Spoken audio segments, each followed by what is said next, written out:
1st, 2022. The governing body is now back on its original meetings, in-person meeting procedure. First, we have approval of the agenda.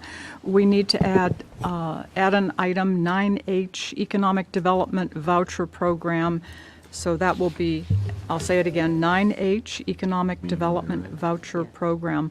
Are there any other additions or changes to the agenda? Mayor, Yes. There will be two matters under closed meeting agenda, Okay. both paragraph 8.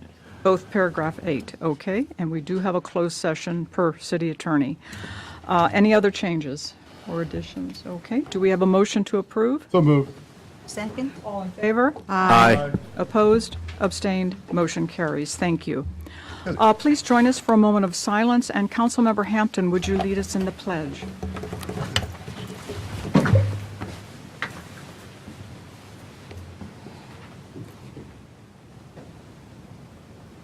I pledge allegiance To the flag of the United States of America and to the republic for which it stands, one nation, under God, indivisible, with liberty and justice for all.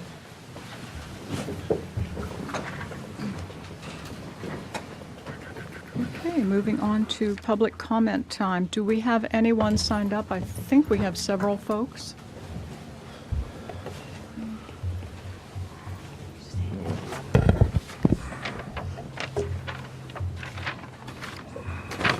Thank you. Okay. We do have two folks. Mr. Kendall Gardner, would you come to the microphone, state your name and address, and please limit yourself to 3 minutes. City Attorney will be the timekeeper. My name is Kendall Gardner. I live at 114 Martin Drive. One of the reasons why I come up here this evening was there was an outstanding issue concerning my water. My water was cut off here within the last couple of weeks. First of all, 3 years ago, I come up to the city, asked them to read my meter so I could fill my pool. They said I had to give them 48 hours notice and I had to pay for the water and the sewer that went into my pool that year. The next year I sent out an email requesting they come read my meter. They said, yeah, we're going to read it. I ran into some issues, explained it, asked them to come back and read the meter, and they got confused. So over 20,000 gallons of water there I had to pay for. Last year, it got a little bit messed up, but they fixed it. I just get a little tired of not being able to get this stuff straightened out. I've been sending emails to the city council for probably a better part of a year and a half now, trying to get that issue resolved. I had come up here the last time you guys had a meeting, talk with Vice Mayor Banks.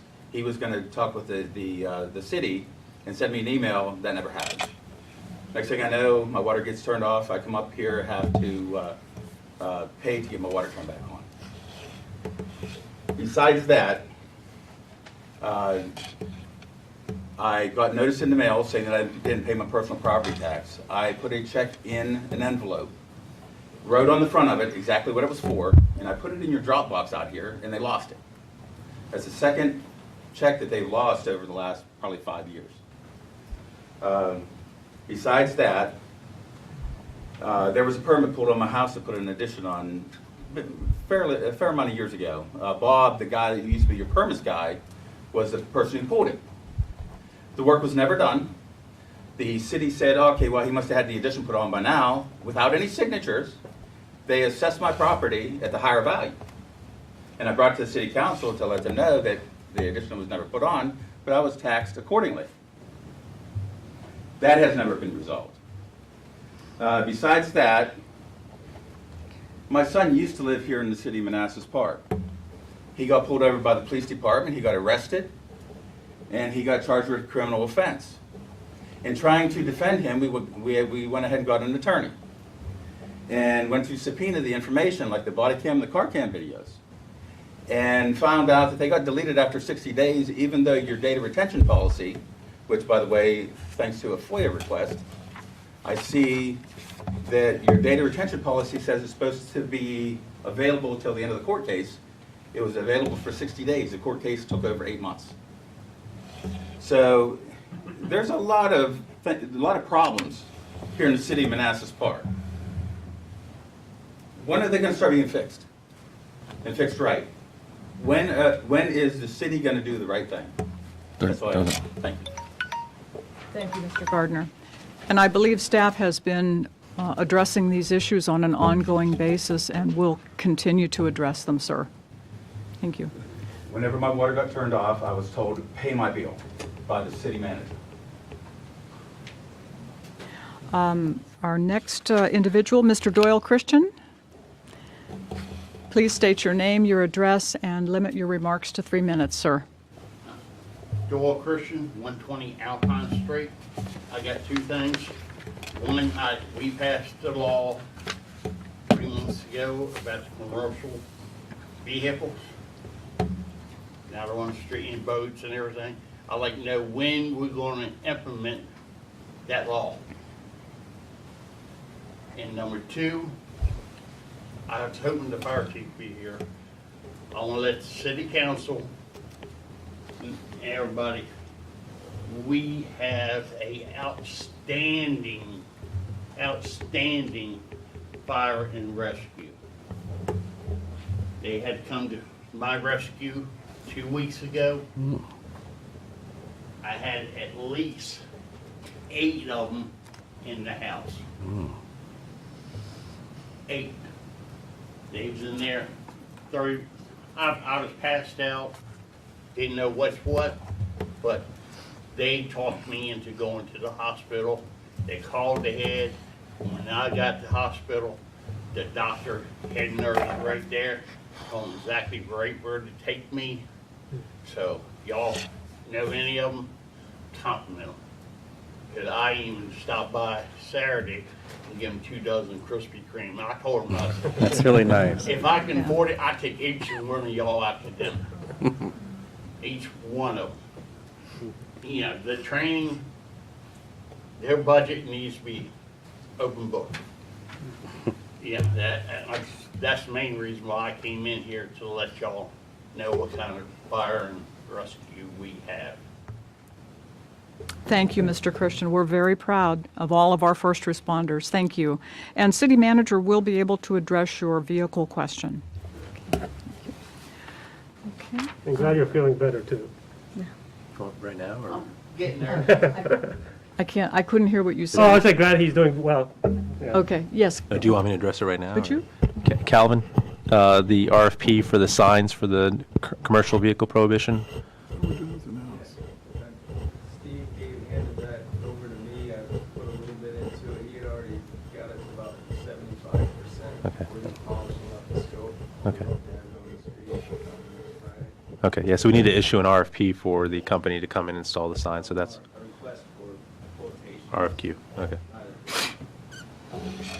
an official RFP, not a sealed bid process, but a request for quotations from multiple bidders. Okay. Do you have an approximate time period until implementation? Ballpark. Contractors should be able to start work hopefully end of April, sometime around there. They'll have to work closely with us to make sure that they're getting all their locates for the sign installation. Until we meet with them, it's hard to speak on the implementation timeframe. We have always figured they would not want to invest much time in the project, so they probably allocate a lot of forces to it, try to knock it out as quickly as possible. But until we meet with them, it's hard to say.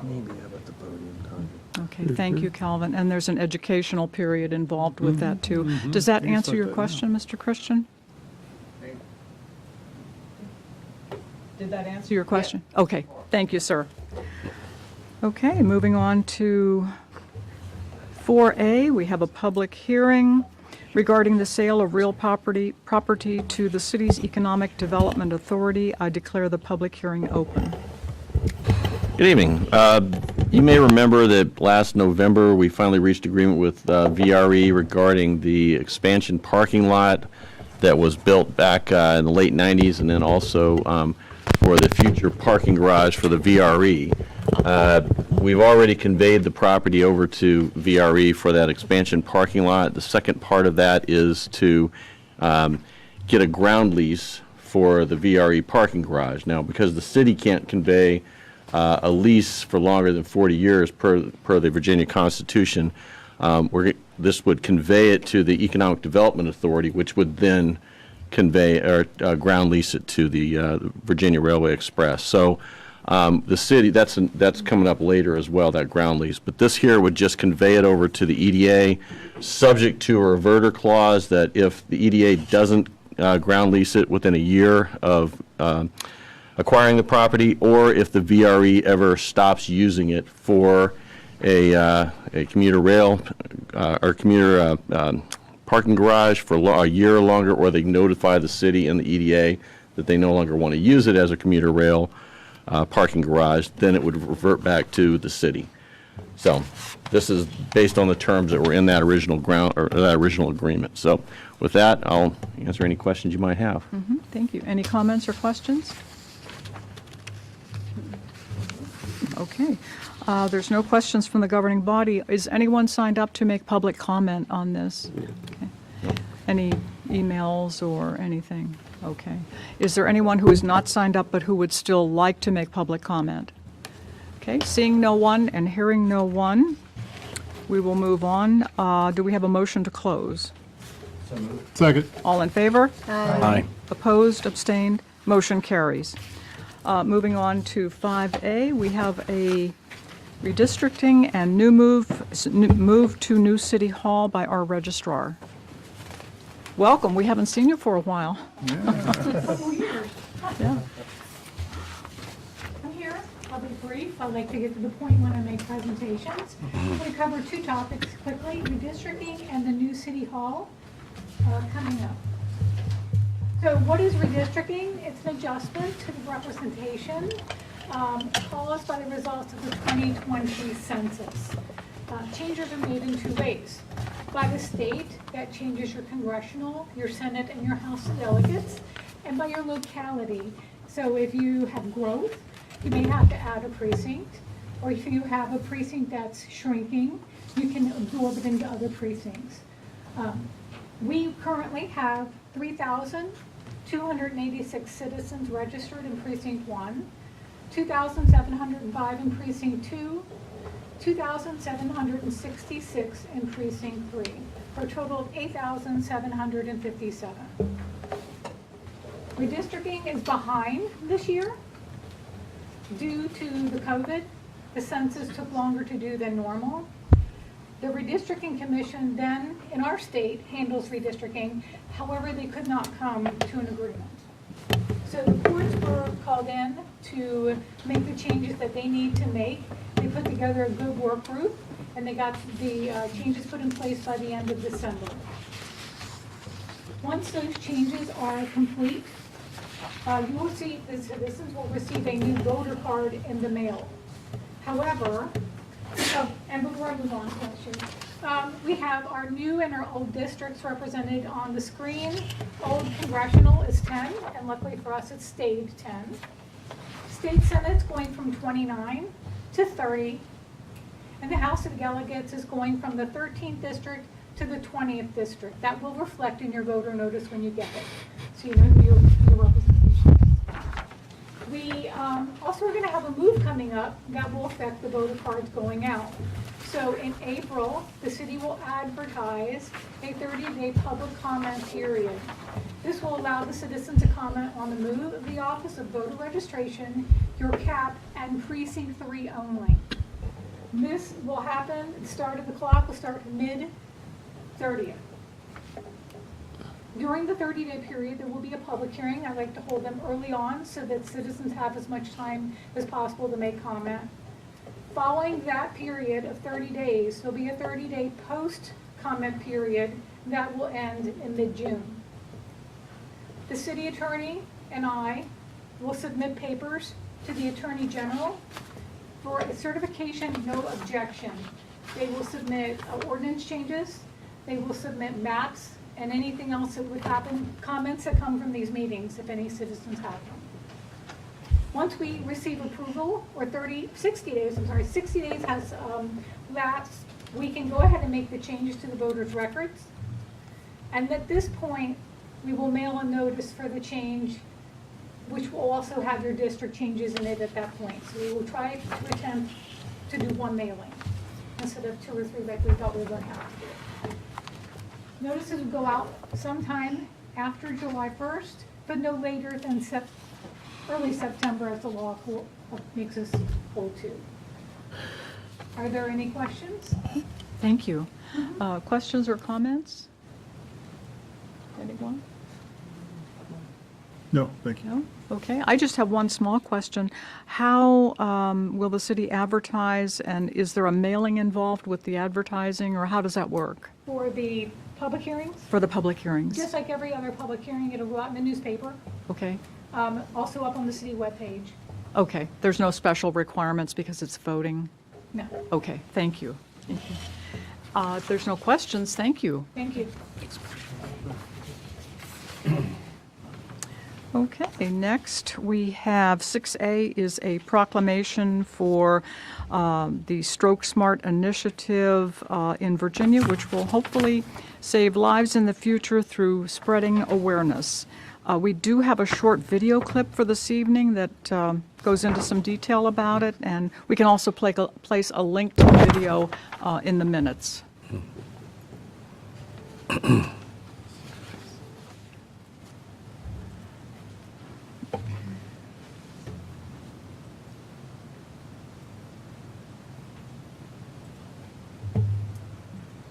Hi, I'm Governor Ralph Northam. As a physician and neurologist, I know that early detection and intervention are key when it comes to saving a life from a stroke. With a stroke, minutes and even seconds matter. One of our most consequential acts during my mayoral term was ensuring that we became the first stroke smart city in our country. If other municipalities join us in this public health commitment, imagine the lives we could save together. Every 40 seconds, someone in our country has a stroke. And every 4 minutes, someone in our country dies from a stroke. Time is literally of the essence. In Alexandria, we did something about it. Stroke is the #1 cause of permanent disability and a leading cause of death. Up to 80% of strokes may be preventable. That's why education and preventative intervention is important. I can treat you in minutes, but I can't help you unless you get to me right away. I can get you there in minutes, but I can't help unless someone dials 911. The vast majority of stroke patients don't arrive in time for potential treatment, resulting in unnecessary death and disability. The sooner we can see a stroke patient, the better their chances are for treatment and recovery. But none of this works if 911 is not called in time. It all comes back to the public knowing how to spot a stroke. The decision to become a stroke smart community begins at the top and requires the support of the entire community. This is so achievable. We began by approving a proclamation to become a stroke smart city. Students at Alexandria learn about spotting strokes, and then they teach their families how to spot a stroke. This is a huge impact because we have almost 16,000 students multiplied by all of their family members. Becoming a stroke smart city and a stroke smart school system is one of the best things we can do as a community. Our pharmacy is stroke smart. We are a stroke smart church. I learned about spotting a stroke, and then one day I wasn't feeling well and feared I was having a stroke. I called 911 right away. Because I was able to do that, I'm here today. I feel blessed I can enjoy my life with my husband of 50 years and my large family. A 13-year-old boy is being honored for actions that helped save his mother's life twice. 2 separate times, Camille Allen had a stroke. Her son Xavier noticed the signs. He took action and he called 911. I'm very proud of him because if it wasn't for him, I probably wouldn't be here today. Spot a stroke, stop a stroke, save a life. This is public health. This is Stroke Smart Virginia. All of us can become stroke smart and save ourselves and our loved ones.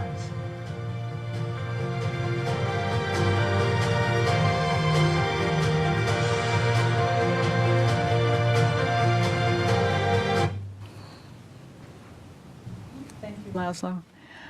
The following is a proclamation of Manassas Park becoming a stroke smart city. Whereas 1 in 6 people will have a stroke in their lifetime and 80% of families are affected. And whereas stroke is the leading cause of long-term disability, putting a tremendous financial burden on individuals, families, as well as society. Whereas there are life-saving treatments that must be administered within 3 to 4 hours once symptoms begin. And whereas only a very small percentage of patients get to the hospital within the treatment window because the majority of people do not know how to spot a stroke or the importance of calling 911 immediately. Moreover, after a stroke, the onset to 911 time has not significantly changed for the last 25 years. And whereas the City of Manassas Park is to make stroke smart, spot a stroke, stop a stroke, save a life, part of their training for students, faculty, and families. And whereas the City of Manassas Park Health and Safety focused entities such as clinics, physicians, medical practices, health departments, pharmacies, fire, EMS, public safety, social services, the departments of aging, and all city employees will be encouraged to participate in improving the City of Manassas Park's stroke literacy to educate all employees, volunteers, and associated communities. And whereas the City of Manassas Park will encourage the creation of a Stroke Smart advocacy group with an ongoing mission to educate those who live, work, pray, and play in the city to recognize the signs and symptoms of a stroke and to know the urgency of calling 911 when they spot a stroke. And whereas the City of Manassas Park community, including businesses, civic organizations, senior communities, faith-based organizations, and inhabitants, will be encouraged to participate and contribute to the Stroke Smart Spot a Stroke, Stop a Stroke, Save a Life campaign through their active citizenship efforts. And whereas the goal is to educate everyone in the City of Manassas Park about stroke recognition and the importance of dialing 911 immediately, and in so doing, reduce the onset of stroke to 911 interval as measured by EMS and local hospital systems, becoming a model for other communities, cities, and counties, thereby advancing the vision of a stroke-smart America. Now, therefore, I, Jeanette Rischel, Mayor of the City of Manassas Park, Virginia, and on behalf of the Manassas Park governing body, proclaim the City of Manassas Park a stroke-smart city and recognizes the need to strive for the designation of stroke-smart city, and encourages all residents to support the initiative Spot a Stroke, Stop a Stroke, Save a Life. Do we have a motion? Moved. Second. All in favor? Aye. Opposed? Abstained? Motion carries. Thank you. All right. Okay, next we have consent agenda. Consent agenda consists of ratification of the city manager's approval for Bowman Consulting cost-benefit analysis at a cost not to exceed $34,339.70. So moved. Do we have a second? Second. All in favor? Aye. Opposed? Abstained? Motion carries. Thank you.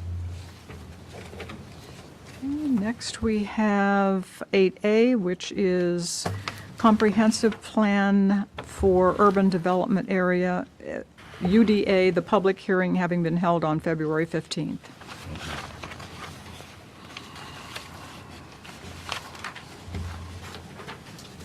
Good evening, Mayor Rischel, Vice Mayor Banks, members of council, citizens, staff, and guests. I'm Calvin Novell, the Director of Community Development.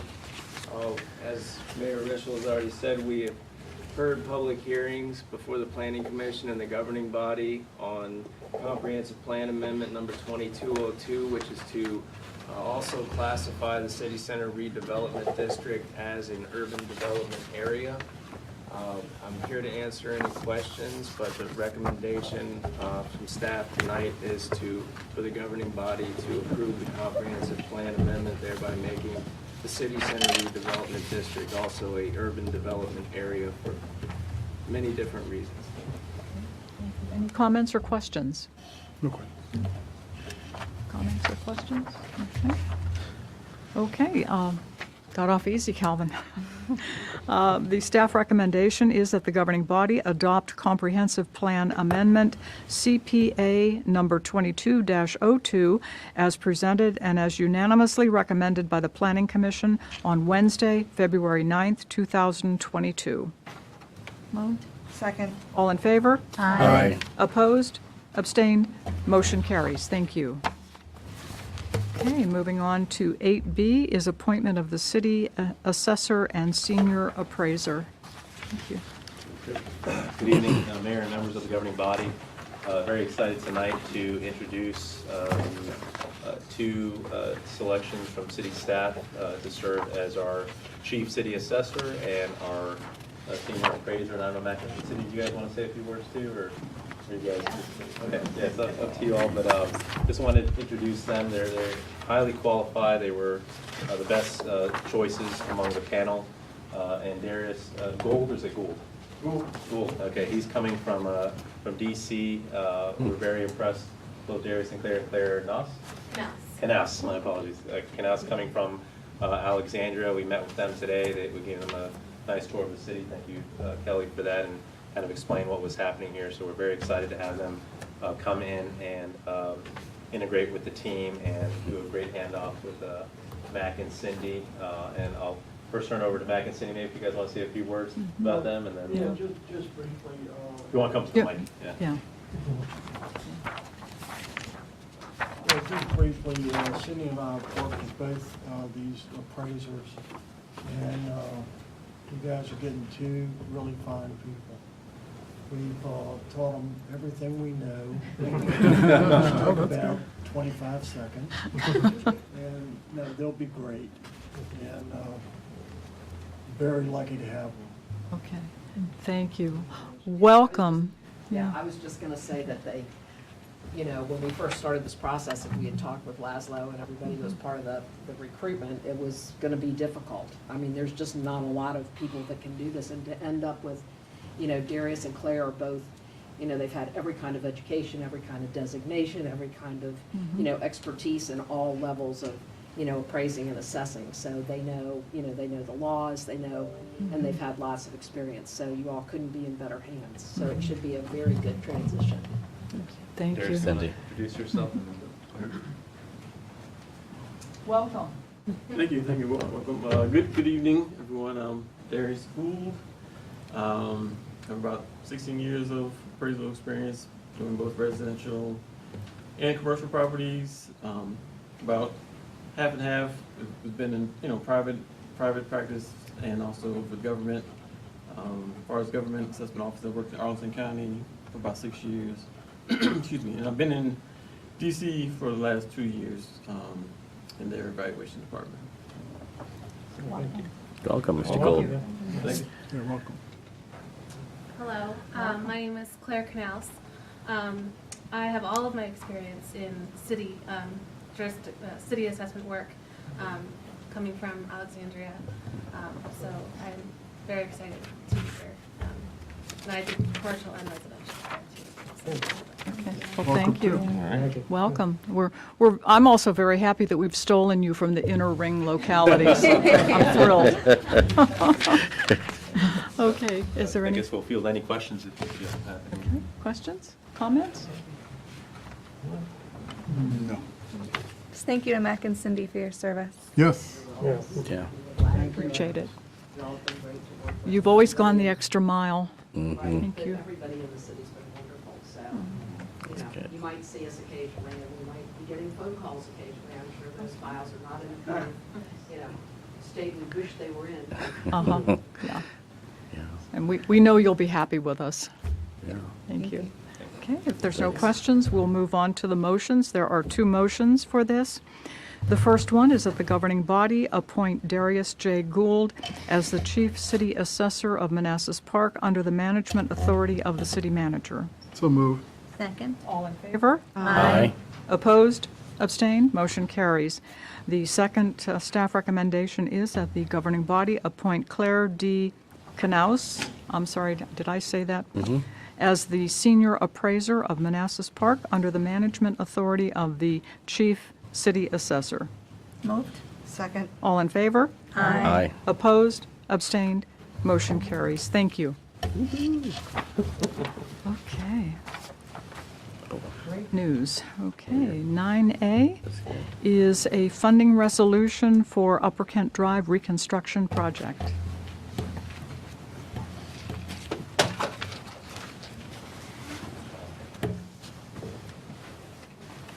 Good evening again, Mayor Rischel, Vice Mayor Banks, members of council, citizens, staff, and guests. I'm Calvin Odell, the Director of Community Development. Before you tonight is a resolution for PRTC motor fuels tax spending in the amount of $250,136.18. Upper Kent Drive is a project that is currently almost at 100% design. I believe we actually crossed the 100% threshold last week. After we gave them notice that our exploration of the 12-inch water main went better than expected, and we're okay to move forward as the project was originally designed. Unfortunately, this project has experienced a little bit of scope creep. We always knew that we wanted to potentially move the services that were never, the water services that were never moved from the 6-inch line over to the 12-inch line that was replaced years ago. So when we added that to the project, the costs went up substantially, but it is the right decision for the city to make. The 6-inch line is the same age as the rest of the lines in the west end of the city. We've already experienced breaks through that area. Moving all of the water services to this newer 12 would allow us to abandon the 6 in place where we'd ever have any future issues with it without any disruption of service to the citizens. So even though the scope of this project has creeped up and thereby the price has creeped up, I gave a presentation on the health of the PRTC Motor Fuels Tax Fund. I hope everyone remembers the fund is now in a sort of revenue positive position year over year. We do have a substantial amount of money available that is not tapped in the encumbered balance section, and as we continue to request reimbursement for these older projects, the unencumbered balance will continue to grow.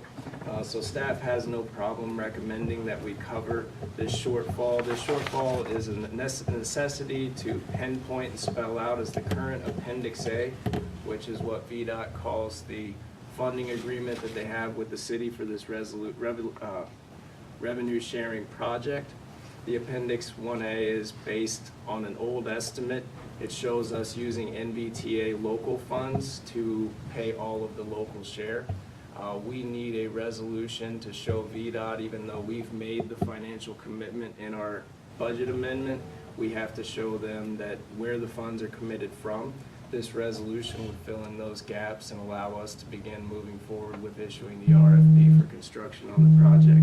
So staff recommendation is that we approve this resolution for a little over $250,000 in PRTC motor fuels tax spending towards the Upper Kent reconstruction project. Okay, thank you, Calvin. Comments or questions? Yeah, I have the estimated cost rose to $646, but then you guys are saying that might turn out to be $814,000. Now, is that how did that number come up? Is that just an estimated guess, or is there? So there's contingency inside of the engineer's estimate. There's also additional contingency added by staff. Okay. We're in a period of inflation right now.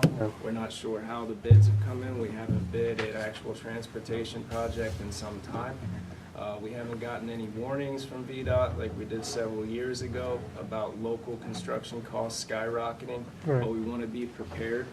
And we also because we're doing a lot of full depth utility work, construction related services, usually easy to estimate, but with all this full depth utility work, those service costs could go up as we get into the project. We do want to make sure that as we're uncovering this 12-inch, moving the services over to the 12-inch, that all the compaction is proper, that we're doing everything by the book, so we'll have engineers on site every day. We're just trying to be cautious, make sure that this is the last time we have to come to the body for any sort of funding, and that this is adequate to finish the project off once we get started. Well, that was my next follow-up. If you think that will be enough, or do you foresee it going above that? No, I do believe this is adequate to cover any amount of contingency. Okay. Within that, allowing us to have adequate construction-related services on site during the project. I think we're safe with these figures. Okay, thank you. Do you have a follow-up? No. It's okay. Comments or questions? Just Yes, one quick ma'am. question. Calvin, the 6-inch pipes, were those the original pipes? Yes. Gracious. No wonder why they're springing leaks. That's not one of our troubled spots in the city, but we have had a couple breaks along Kent. And if we have a newer 12, there's no reason not to move the services to it, because if that does become a high break rate area, we would just assume abandon that 6-inch in place, valve it off, solve that problem. You would still have all of your residential services tapped off the 12, so it shouldn't be any issues. And how old's the 12-inch? Is it fairly new? 99 or 2000, I think we decided. I Okay. think it was part of the Phase 4 water system improvements. Okay. Phase 5 was in 2010. I believe Phase 4 was around 99. And since they haven't been used, then they would be in very good shape. We had concerns early on about when they potholed them, when the engineer potholed them, the 12-inch did not look in good shape. So Public Works went back out, excavated, let staff get down in there, descale the pipe.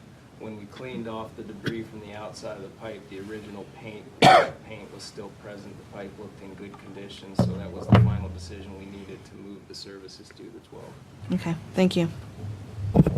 Any other comments or questions? Okay, thank you, Calvin. The staff recommendation is that the governing body adopt a resolution to allow the city manager to modify the VDOT funding agreement for the Upper Kent Drive reconstruction project to cover the difference between VDOT funding allocations and total project cost using local funding sources as presented. Moved. Second? All in favor? Aye. Opposed? Abstained? Motion carries. Thank you. Moving on to 9B, Transportation Planning Board Regional Roadway Safety Request. Good evening again. Metropolitan Washington Council of Governments, MWCOG, the Transportation Planning Board has a grant opportunity through the Regional Roadway Safety Program. This grant opportunity has a couple of different aspects. There's a planning aspect where you can get up to $60,000 towards planning projects, and then there's a preliminary engineering aspect up to $80,000. There's been concerns about accidents along Manassas Drive. This would allow us, applying for this grant would allow us to study the accidents, the vehicular accidents, pedestrian accidents, bicycle accidents along Manassas Drive, study those incidents, try to get to a cause and recommend potential solutions. Then we would probably move into applying for the next phase, which would be implementing those solutions, preliminary engineering to cover some of those potential solutions. But this is just the planning grant portion, up to $60,000. Staff is recommending that we apply for the full $60,000 so that we can get started looking at the accident data, the cause of that data, and start looking at potential solutions. Comments or questions? Okay, no comments or questions. The staff recommendation is that the governing body approve a resolution in support of the Metropolitan Washington Council of Governments Transportation Planning Board Regional Roadway Safety Program application in the amount of $60,000 for the purposes of completing the roadway safety in the park study to evaluate safety strategies along Manassas Drive as presented. Moved. Second. All in favor? Aye. Opposed? Abstained? Motion carries. Thank you, Calvin. Okay, next we have the Child Care Stabilization Grant. Give me 1 second to fix this technical issue.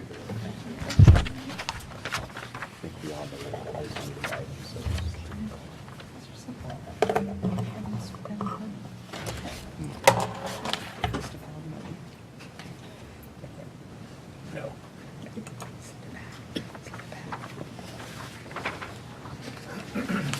Good evening, Mayor, members of the governing body. So before you this evening is a staff recommendation basically requesting authorization for the department to begin expending funds via a child care stabilization grant that the department was recently awarded through the Virginia Department of Education. We're requesting basically two disbursements. We're looking to expend funds in FY22 immediately, as well as FY23. FY22, we're looking at about 38,000, and then in 23, approximately about 55,000. The disbursement in 23 is specifically designated for a full-time position for an assistant preschool teacher. That position was identified within the last couple of budget cycles as a position of need for the department. So there had been, I guess, a focus on trying to use Arpa funds in FY23 to address that need. As a result of this grant, that kind of frees up those funds to where they can be, earmarked for another, necessity.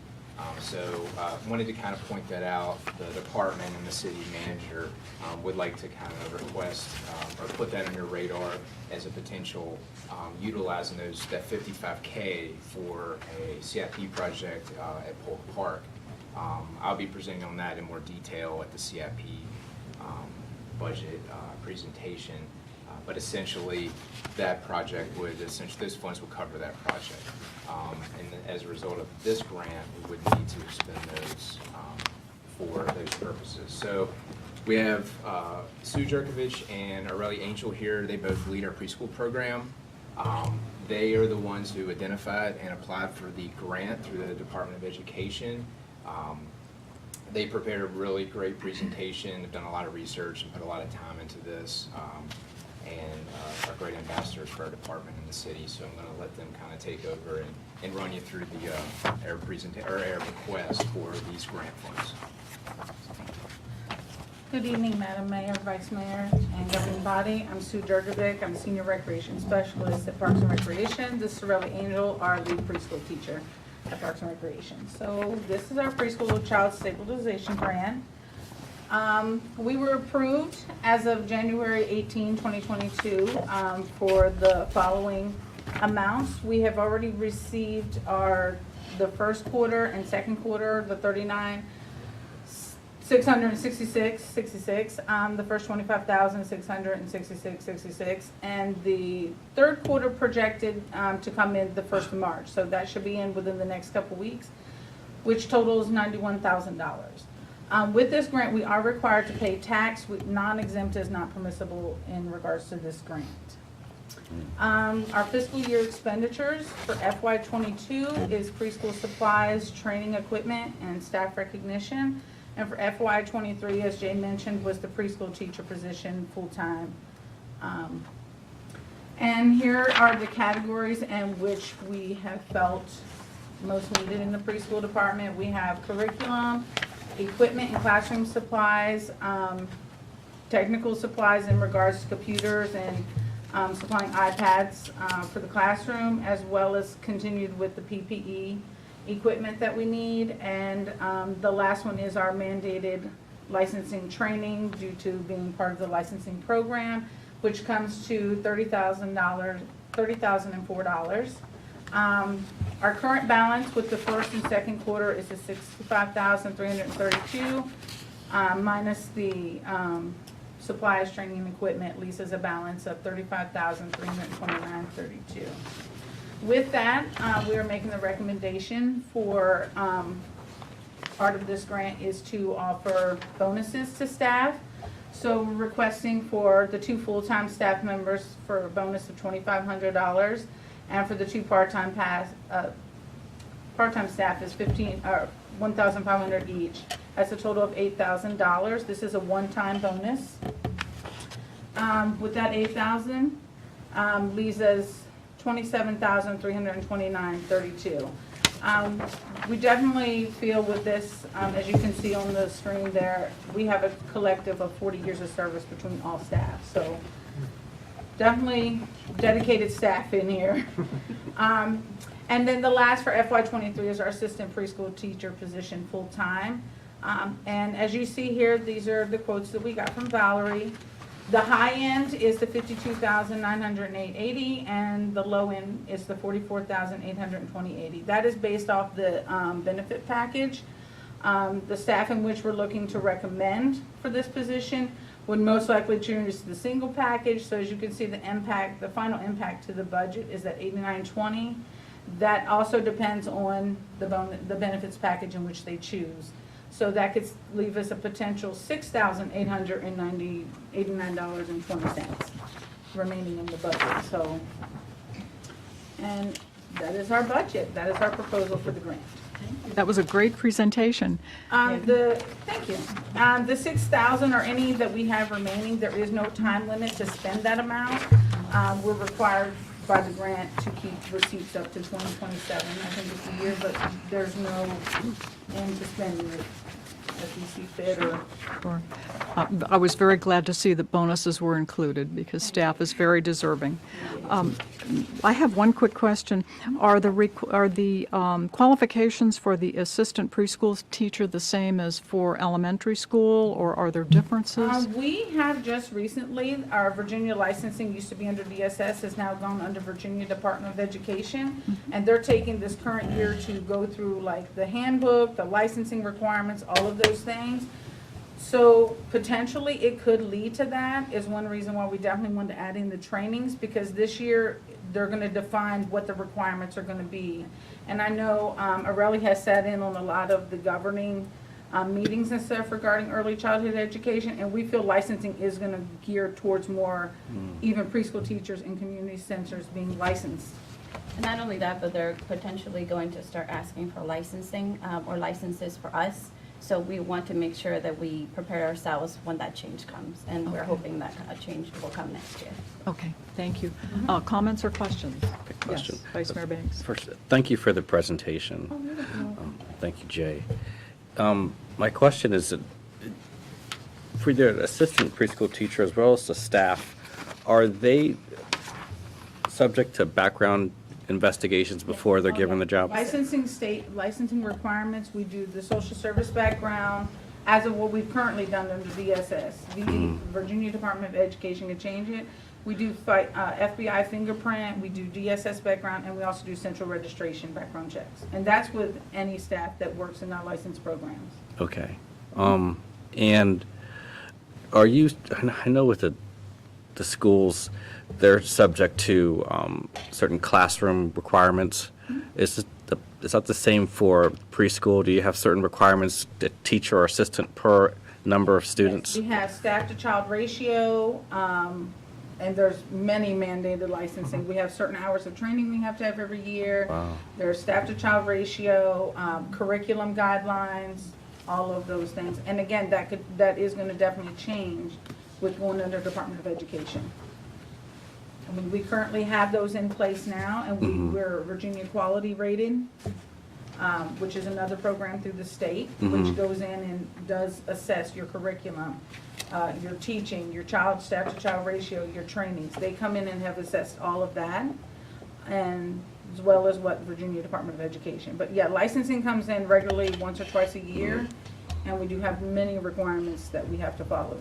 Okay. So my final question is, I'm thinking of the future, and I remember when we had the daycare program, and that was just in such demand. Do you see, like in the future, like 3-5 years from now, this expanding and you needing more space? Yes, we had attended a training actually several years ago, and sadly in Prince William County, Manassas Park and Manassas, there are 1,400, and that was at that time, several years ago, 1,400 children who have no opportunity due to space or eligibility for families or for parents for their children to go. 1,400 preschool children that are in need of Head Start or pre-K, that whether it's the parent's schedule or Head Starts get full very quickly. So yes, and this actually, with the full-time position, changes our ratio from 24 to 32 children. So we can take on additional children with that full-time position. Okay, thanks. Question? I do have one question, and I don't know if you all can answer this. Might be a Laszlo or the Parks and Rec director to answer, but I know that the position is going to be funded with the grant. So what's the long-term funding source for that position? Yeah, this was in already last year's budget model for the city to pick this up in future years. So we have the money built in post the FY25 period when Arpa ends to pick that position up. Okay. Thank you. Follow up, anyone? Okay, questions, comments? Yes. Yeah, thank you. Excellent presentation. Thank you very much. Enlighten me on the number of participants in the preschool program. What are the numbers? Right now, we have 15 students enrolled for the capacity of 20. If we go ahead and start the new position, it could go up to potentially 24. And then if we do decide to split into 2 classrooms, we can serve up to 32 students. Up to 32. Yes. So with the additional position in 23, you'll be able to serve more students Yes. at that time? We'll be able to serve 32 students. Great. With I had an opportunity to witness at your Thanksgiving program. Thank you. And that was excellent, just seeing the kids and the students and the parents. A wonderful program. Thank you. So thank you very much. And we've done very well. I consider 15 very well coming out of COVID, with a lot of parents being hesitant of putting their kids Sure. back into school, into a public setting. 15 is a phenomenal number. So we'll take it. Very good. Thank you. Yes. Follow up? No, it's good. Thank you. Any other questions? Yeah, I got a question. Yes. Yeah, okay. Hey, good evening, guys. How you doing? So remind me, what's the cost for to enroll the child into preschool? We have a $60 registration fee that is paid annually. Yeah. And our rate is $300 a month. Okay. And that's without any memberships to the community center. Yeah. And non-resident. I think there were talks, I'm not sure about this, but there was grants talking about offering the preschool service or subsidizing the cost to enroll them. Is that still on the table, or can we use these grants to help? Yes, you can. You Yeah. can do like sponsorship, and that's something we're hoping with like the 6,000, or there could be possible even additional funds coming that other daycares haven't picked up. Right. But with the 6,000, that's something we have thought about as giving back to the community to maybe sponsoring several spots. Right. To open up an opportunity for children to be able to attend. Sure. If I could just add, it's a conversation Jay and I have been having in terms of if all of our economic development realities come true and our revenue position is much stronger. This was actually a proposal we were going to make, Oh, good. is to help because a lot of students don't qualify for Head Start or others, Mhm. and we would want to actually help out. So through a subsidized program for our residents Yeah. to get preschool access, it was going to be when our tax base was sustainable enough. Because this is a one-time money, but once we get to a sustainable approach, we'd want to actually offer that to our residents in the future. Oh, that'd be excellent. Yeah.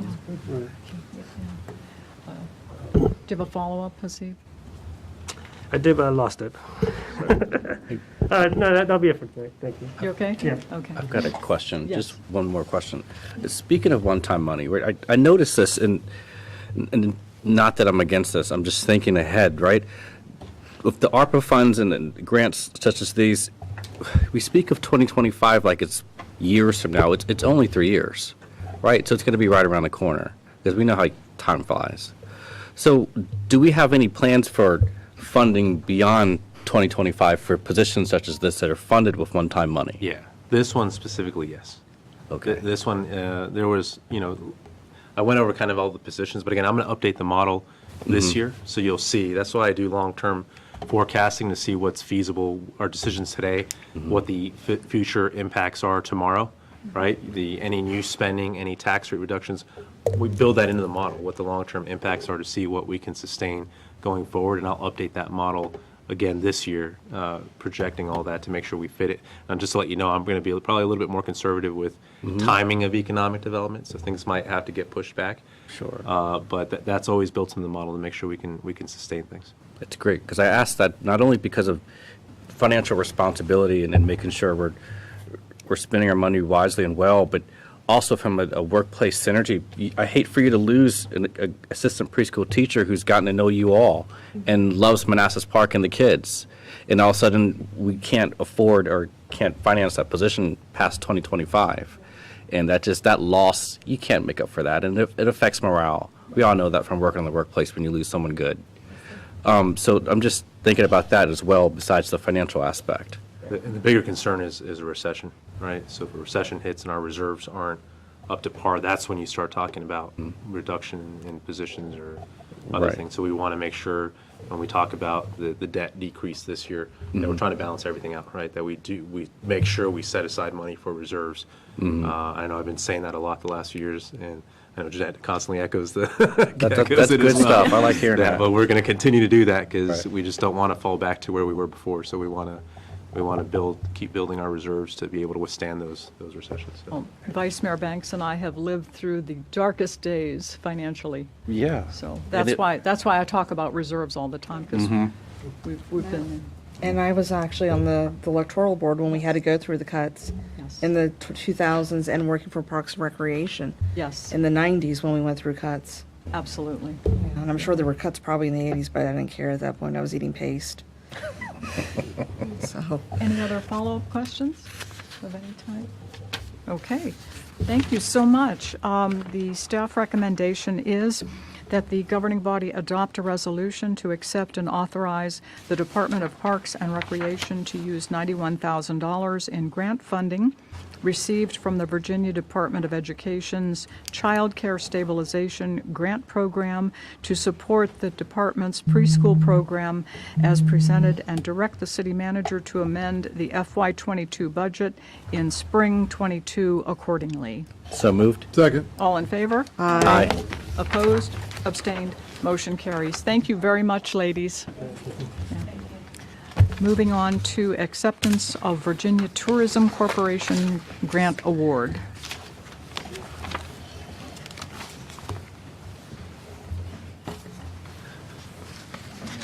Good evening, Mayor, Vice Mayor, council members. Just going to go through this somewhat quickly because it's a pretty simple grant, but we received a Virginia Tourism Corporation grant. This was a formulated grant based on the relative share of each locality to total state tax revenue attributed to the tourism in 2019. There is no match requirement for this grant. The deadline to expend the funds is December 31st, 2023. The eligible expense categories include advertising, marketing services, and tourism production/development. Early February, the city of Manassas Park was awarded our $30K worth of funds.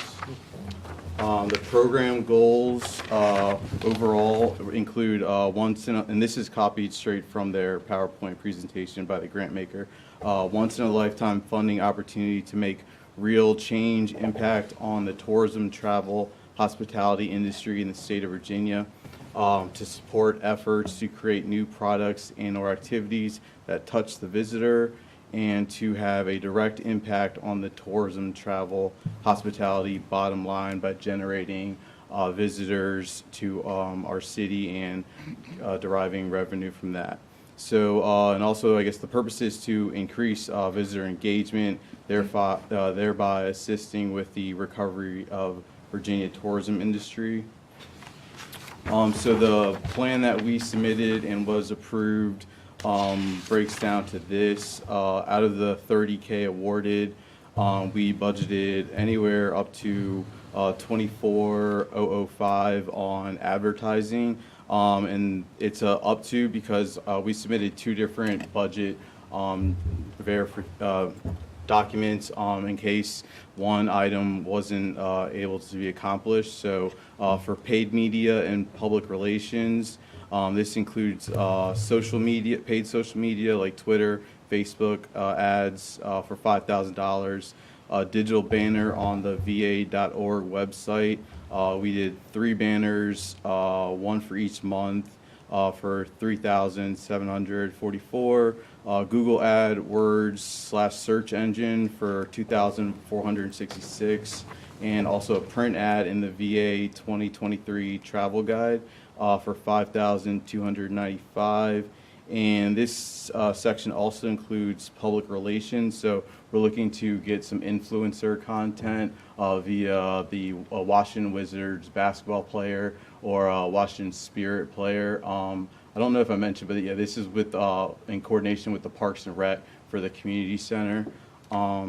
So we are also looking for marketing services/production. We budgeted $5,995 on campaign production and product expenses for videography.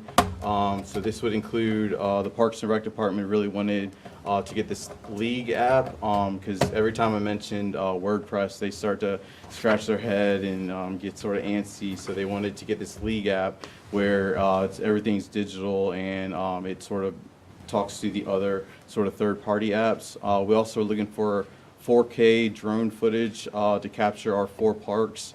So it'd be like a 30 to 90 second clip, just sort of just highlighting the trails and whatnot around the area. This is further breakdown of all the sections we just went over, but a little explanation. The paid media and public relations, our goal with this pot of funding is to create a targeted advertising campaign revolving around certain events, registration reminders, and getting out critical information. Also the purpose being we want to really distinguish ourselves from our neighbors who share a similar name, thus bringing more visitors to our city, creating revenue not only for the Department of Parks and Rec, but also for the other businesses throughout the city. So in the grant, work down, this would be a great trickle down effect, sort of springboarding all the other things we got going on. So for instance, when you use a search engine and you type in Manassas Park, you're often directed to parks within the city of Manassas or businesses / services within the city of Manassas. The Google Ads search / word engine, search engine will help address this sort of issue when we have particular events and we want to capture large audiences, similar to the other expenses in this category. For marketing services / production, again, the League app, this will allow to build a better youth basketball league and other organized sporting leagues. The League app can bring in new teams, players, and better retain the current ones. Via the app, we can create team pages, upload individual stats. There's an integrated health check feature on there, create flexible payment terms for the teams, and again, connect to these third-party platforms. And for the drone footage, for people who have never seen or visited our gorgeous parks here, this expense will give them a sort of first-hand view of what they've been missing out on. Hopefully that will encourage them to come visit the parks and rent a pavilion for hosting parties, family reunions, and or just run the trails and soak up the surrounding. With the footage, we can then go ahead and use this content to put on our city website and our other social media platforms, getting more exposure. And again, we're providing content and visuals to help distinguish our city from our neighbors, while at the same time drawing in new visitors and increasing the tourism revenue. This project will be spearheaded by the Department of Parks and Rec, along with our Community Service Economic Development Coordinator. All 3 departments, including Finance, have been sort of going through this together, and that's how we got to this grant. It'll create sustainability and leverage these funds via bringing in outside businesses to partner with the community center. For example, within the League app, you can have a sport equipment vendor who can sell items through the app, or partner with restaurants who can provide food samples outside the center. And so, that's the $30K we are looking to get acceptance on this grant award. Okay, thank you. Thank you for the presentation. And grants are always good news. Yep. Right. Indeed. I have a couple questions. For our benefit and the benefit of the folks at home, what type of health information will be uploaded onto the League app? Yeah, sure. So the League app, it could have like COVID checks. For instance, if someone were to be sick, they could have like a little check-in, like I have a sick player, just to notify everyone else, but more precautions.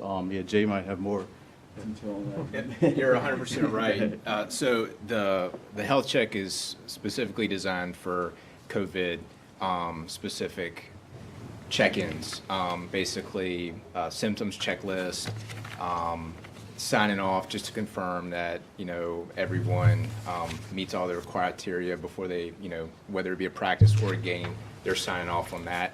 The coaches are getting, have receipt of that prior to starting practice or prior to starting the games. So it's specifically linked to COVID.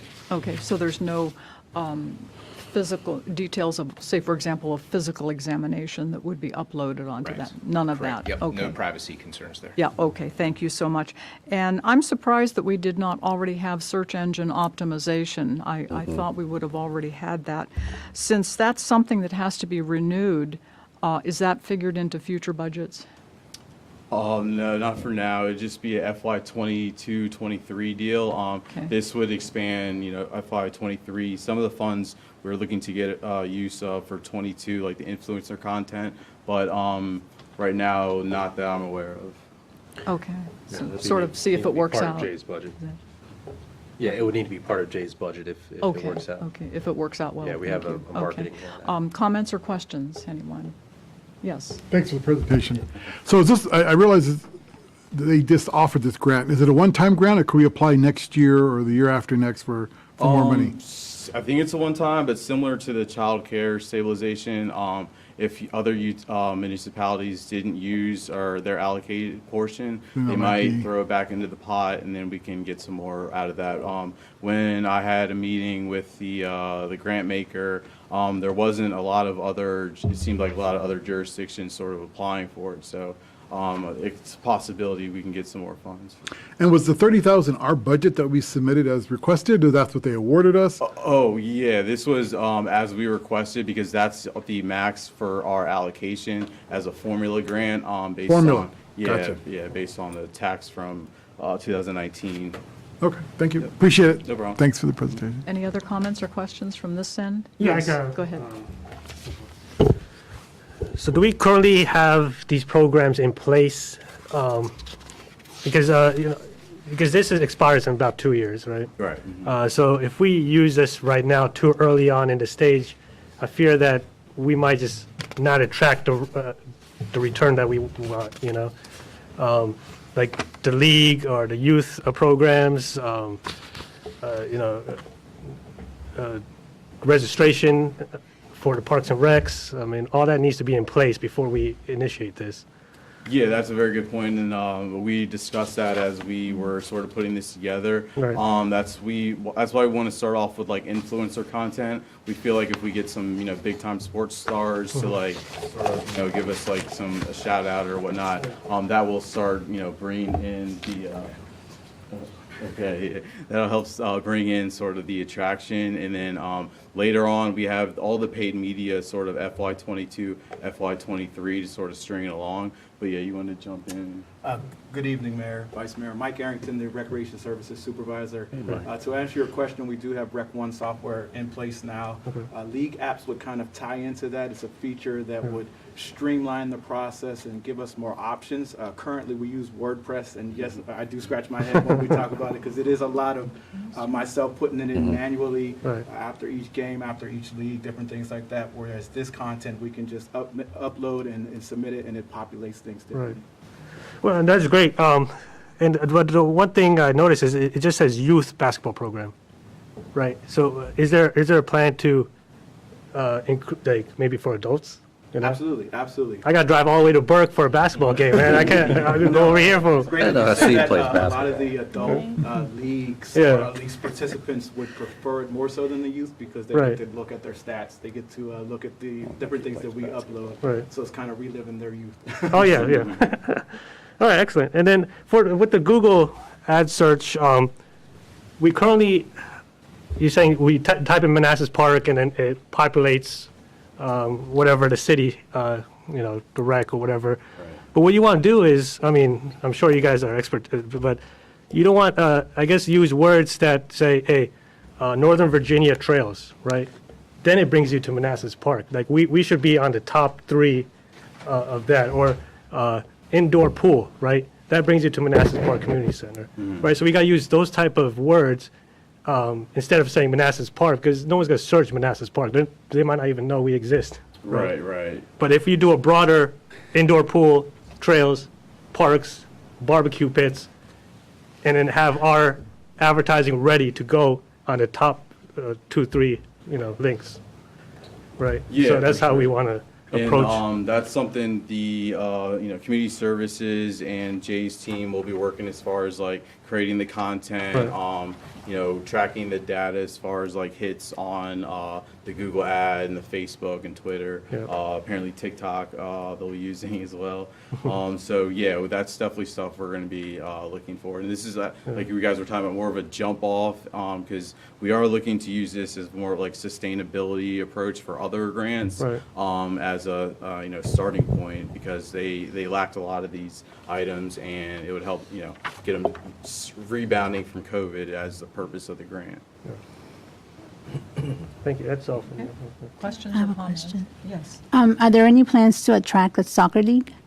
Yeah, so I know Jay, he was mentioning that, for instance, like one of the the Washington Spirit is a women's national soccer team here in the area, and they actually just won the championship this past season. So Jay was mentioning, we could have like a showcase sort of event with one of their renters and bring in a bunch of different kids and have one of the soccer stars come down and do that as well. So I don't know if We currently partner with the Manassas Soccer Club out of Manassas. They utilize our center for their Little Lions Soccer League. We've also partnered with them to do an adult and youth futsal league, which operates inside the gym. So we are tapping into soccer as best we can. We can absolutely utilize this platform to do that as well. Thank you. I got a question, sure. Not to be nitpicky, but the Google AdWords search engine, my experience with that, I did it a long time ago, probably another lifetime ago. I tried to put my own name on there, and I couldn't compete with every bank in America, so it was a waste of my money, but it was a learning lesson, right? So I don't know if you get your bang for the buck with that, but I get you what you mean with the social media. Facebook is so old school. It is. So thinking IG stories, or even like you mentioned TikTok. I like how you're thinking. I like the Washington Spirit. That's a great idea. And to take that and then cross it over to different social media platforms. Right, exactly. And chop it up.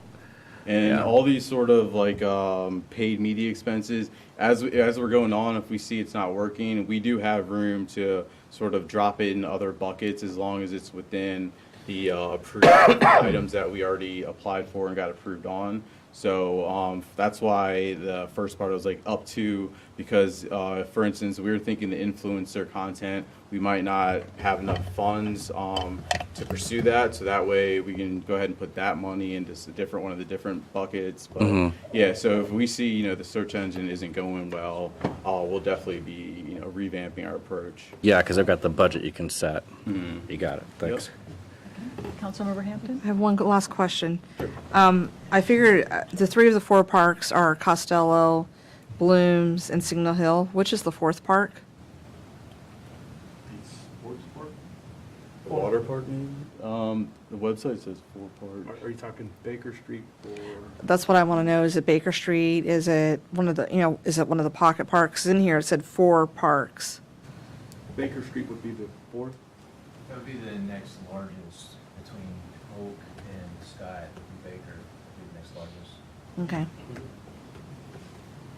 Thank you. Yep, no problem. Okay. Any last minute questions or comments? Okay.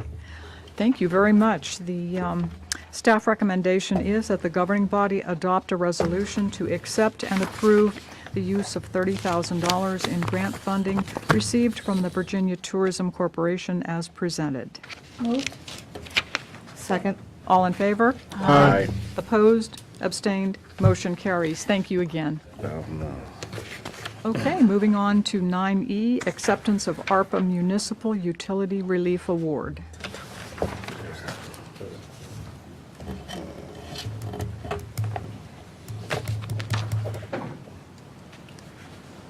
All right, so can I bring up the resolution, or do you have a copy of it? I don't, man. We could just quickly, just talk about it. Okay.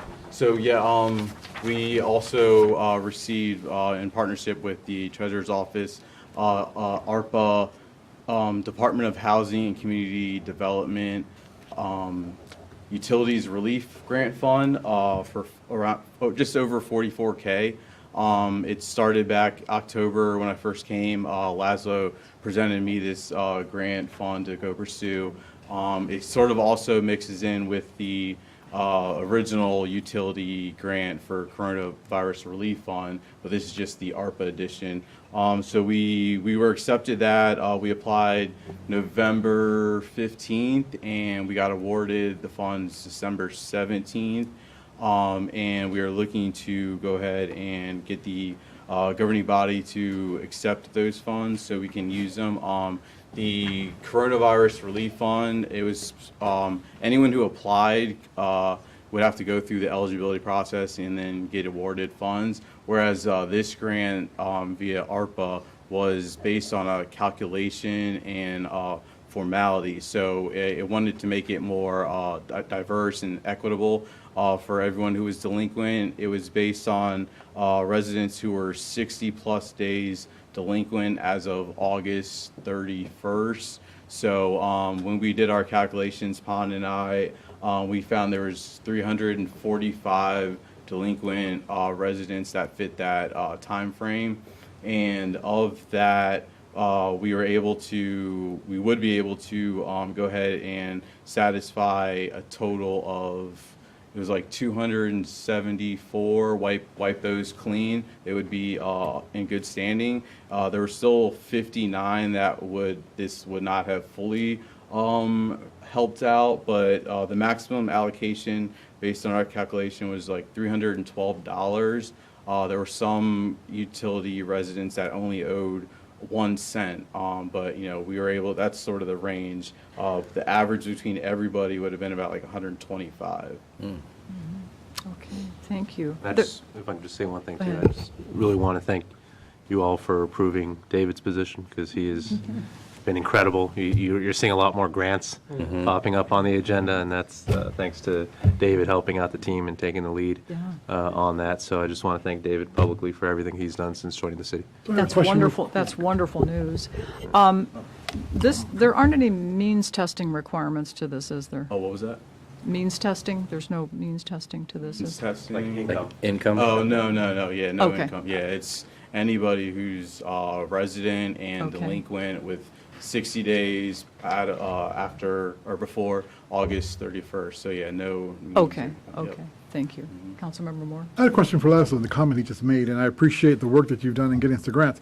So these are coming in-house. These are being written in-house as opposed to our consultant. Our that we've consultant, hired. yeah, our consultant specializes only in federal grants. Just Doesn't federal? mean, yeah, it Gotcha. doesn't mean they can't, they'll look at certain state things, certain Yes. private, but they really specialize at the federal level, federal agencies, congressional lobbying. So the That's kind of local their state- expertise. So at the state level, the private level, that's where David really takes the lead. But even with the federal, he's the one coordinating with Merchant McIntyre, because there's a lot of work they have to do that requires a lot of departmental inputs. So Yes. David's the one that coordinates Data. all the departmental inputs, even for the federal grants as well. Fantastic. This is great.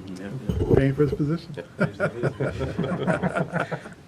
So just to clarify, the resident would not have to apply for this. It's just something that we would apply for them and then let them know. Correct, yeah. So per the Virginia Department of Housing and Community Development, we would just apply the funds as a credit and then just give them a note like, hey, with the Arpa money, Arpa utility funds, we were able to satisfy X amount of money on your last, bills.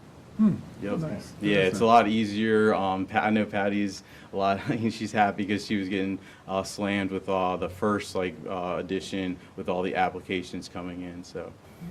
Yeah, the CARES Act, residents had to sign an affidavit, and it was a lot more complex. It was a lot easier. Questions or comments? I have a quick Yes, question. go ahead. So the money was only applied to those that had an outstanding balance as of August? 60 days prior to August 31st, as per the guidance from the state. So Okay. that's all we could. We couldn't do anything. After that? After as far as August 31st to December, right? Okay. We couldn't touch that. But if it was anything before August 31st, we were able to knock those out. So. Okay. Thank you for that clarification. Yep. Comments or questions here? Any final comments or questions? Okay, thank you. Staff recommendation is that the governing body adopt a resolution to accept and approve the use of $44,193 in grant funding received from the Virginia DHCD Arpa Municipal Utility Relief Program as presented. Moved. Second. All in favor? Aye. Opposed? Abstained? Motion carries. Okay, moving on to 9F, which is conveyance of real property to the city's EDA. Sorry. Yeah, this is the, there's a lot of this grant funding going on. This is the vote on the earlier public hearing. We'd like to get it done as soon as possible. Tomorrow night, the EDA will consider accepting the conveyance, and they will also consider the ground lease as well. So we'd like to get this in place, even though VRE probably won't approve the ground lease until April. We'd still like to get this in place, and as you know, in the deed itself, EDA has up to a year to convey or to ground lease the property, so this would just kind of set it in motion. And if the ground lease doesn't go through, we get the property back in a year. Okay. Questions or comments? No? Questions or comments? Oh, I got one thing, Dean. Can the EDA at any point change the terms of the contract?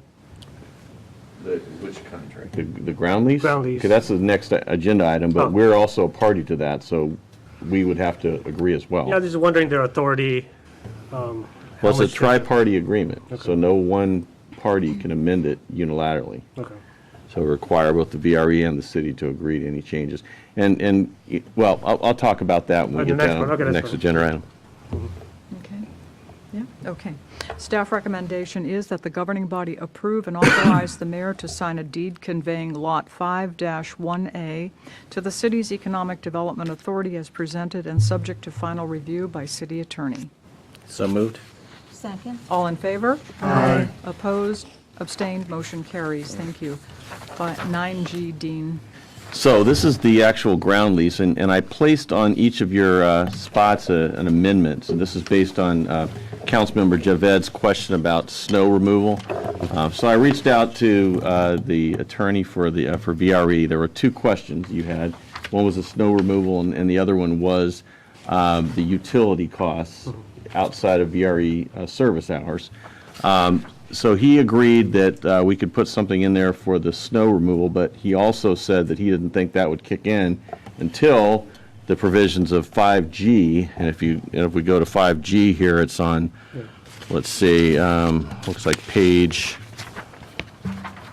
75, PDF 75. Yeah, well, 74 of, well, yeah, it's numbered 74 of 99. I guess it is probably page 75 of the actual package. But if you look at G, it talks about when the garage is used at a level of 90% or more. At that point, the city and the VRE will have a study done to see who's actually parking there. And if it turns out that, say, non-commuter parkers or non-commuters are parking in the VRE lot greater than 20%, or commuters are parking in the city's level greater than 20%, we're going to adjust the maintenance costs. So if we get up to 19, nothing changes. So I agree that there was a bit of a concern because the way it's written, it talks about outside VRE service hours. Right. And I actually did send something over to him to see what he thought, and he said he didn't think it was necessary, that this is when it would kick in. So Because I mean, we're going to assume that during the service hours is going to be VRE parking, right? Right. Well, that's the assumption. So the top three levels are primarily to be used by VRE. Right. And then the lower levels primarily used by the city. However, we're not going to have any restrictions and no one's going to get towed. So people could use it throughout the day. If it ever reaches a use level 90% or greater, then we have to go ahead and figure out if we have to adjust the maintenance costs. Now, I suspect, though, that VRE, if the city keeps the lights on late in the evening on a regular basis, VRE is going to want to have us do something. And so he said that it would be an agreement similar to what they have with Manassas. So we just have to look and see what Manassas has. Okay. And that would be how we determine that. But that's going to be separate from this.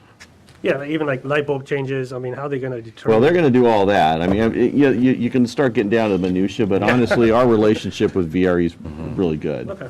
And I doubt very seriously we're going to get down to that level of detail. Yeah. But if we do, then we'll have to figure it out. Yeah, okay. And what they say, I didn't get to read this, what was this note? It's just talking about, so there's basically 2 or 3 entrances into the garage, okay? 2 along what's going to be called Park Central Plaza. That's into the 3 levels the VRE is going to operate and maintain. And then the lower level is the one the city is going to maintain. The access to the lower level is through the City Hall parking lot, the new City Hall parking lot. Access to the 3 VRE levels is going to be off of Park Central Plaza. So basically that just says they'll go ahead and clear the snow from the entrances along that side, and then also the sidewalks along there. And obviously the city will take care of those sidewalks and entrances down there in the parking lot. So the recommendation then would be with those changes, for the approval. So that would be what I'm presenting to you is with those changes. Regarding 5F, what, could you give an example of what constitutes reasonable measures?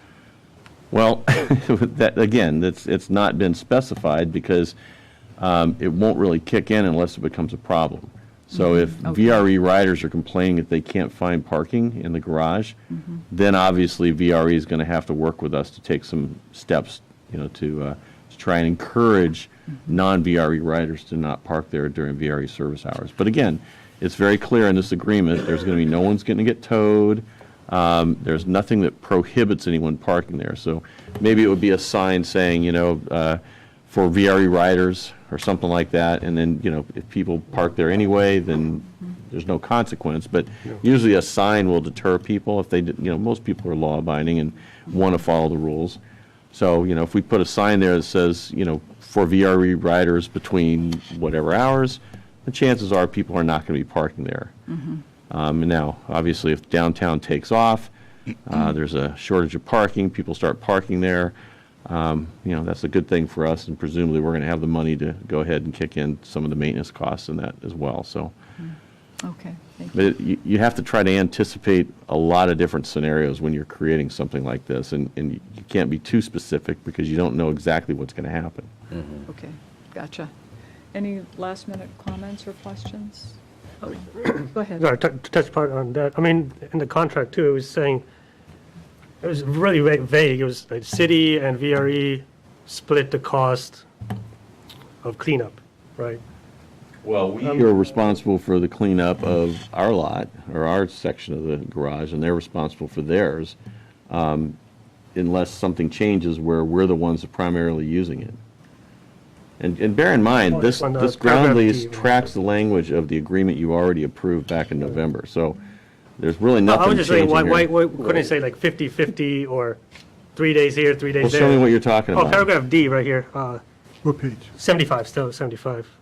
VRE and city shall each be responsible for cleanup, the property required due to. Yeah, so I mean, the assumption is that VRE riders are going to use the top 3 levels. Yeah. City is going to use the lower level. We're going to each be responsible for that. Right. If it turns out that the city is using it more than 20%, the top 3 levels more than 20%, then the overall cost of maintenance, including the cleanup costs, are going to be Kick in proportioned. with the Yeah, but unless that happens, Yeah.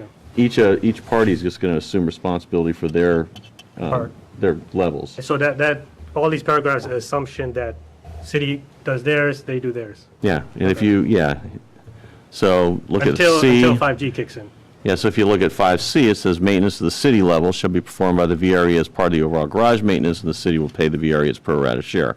So obviously, if the VRE is largely responsible for, the parking and the maintenance, or if the VRE riders are using the city's parking lot overwhelmingly, then obviously VRE is not going to make us repay that, because there's going to be a new formula that's going to kick in.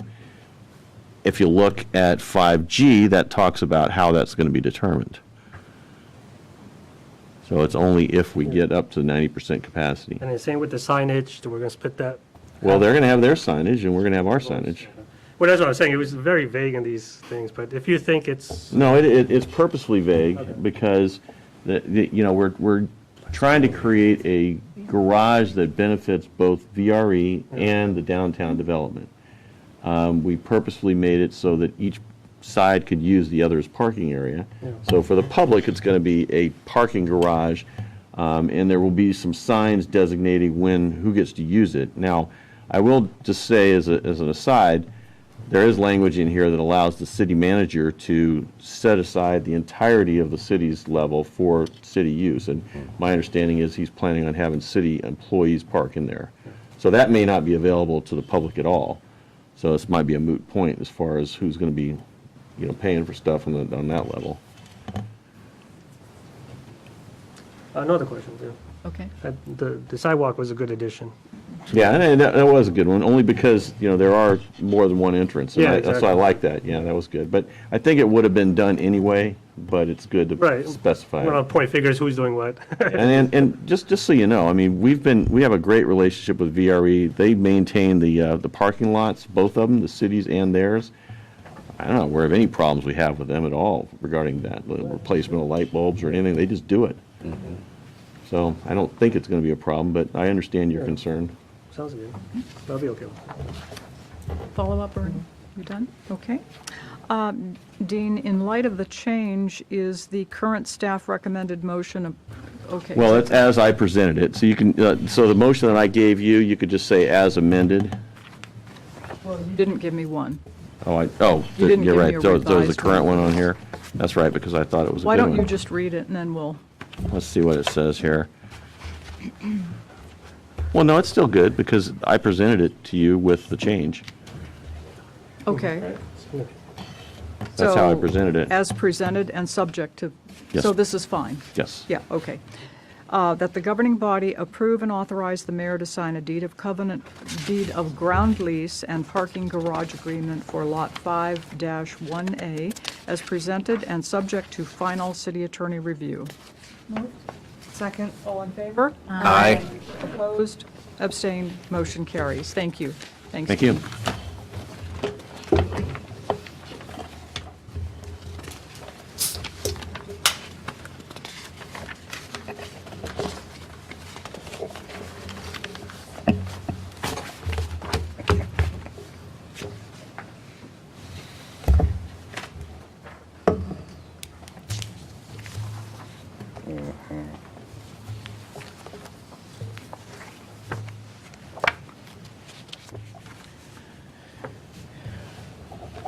Did we do 9F or H? No, we're doing it right now. Oh, that's not right now. Oh, I'm sorry, I thought we were on to the next one already. Oh, I'm sorry, I didn't hear 9H. that. I apologize, Laszlo. Economic Development Voucher Program. Great, thank you. First off, I wanted to apologize. This agenda item, for some reason that night, Thursday night, when I emailed out the things to Lana, I forgot to include this agenda item. It was already done. And then Chris pointed it out to me today that it wasn't on there. So we did end up posting it today, but we understand completely if you want more time to evaluate this and hold off on making a decision until the next meeting. But we thought at least it would be important to go over the presentation tonight, answer any questions you may have, and then if we want to defer to next week, if you have any further questions you want us to evaluate over the next week, please do so. And again, we're presenting this proposal. If this isn't something, direction you guys want to go, just let us know and we can kind of revamp and present something different. But we thought this was an important, at least, project to try to roll it out in the way that we're rolling out to help deal with the pandemic, while also to create a sustainable solution by dealing with the pandemic for our restaurants and to help out our residents at the same time. So knock out kind of three goals: support residents, support restaurants, and address the pandemic directly, and then report back to you all in the summer kind of how it went and whether we want to continue that or we want to shift it and just focus more just on the support to residents and or restaurants going forward. So with that, I will turn it over to our community services team who will be presenting tonight. Mrs. Mayor, council members, I'm Francis Laff. I am the Chief Public Health Coordinator for the city. I think you met me a couple months ago. Yes, welcome. So I'm just going to have a little bit of the slides here. I just wanted to go over a little bit about the COVID statistics. They clearly show the benefit of vaccination and boosters for cases. As you can see from here, there's a much higher rate of hospitalizations and illness in people who are not vaccinated than who are. I actually this morning did some research for other, whether this holds true for other countries in the world, and it does. I pulled up statistics from England, Switzerland, Chile, Canada, and Israel. Don't ask me why, those are just the ones that came up. And in all cases, it's approximately the same numbers as far as higher. Canada came up with an interesting statistics that if you have 3 doses, including the booster, the chance of being ill from COVID goes down by 61% over unvaccinated. The chance of being hospitalized or dying from COVID goes down 95%, and that's in Canada. So I thought this was relevant because we're going to be talking about a voucher program in a second.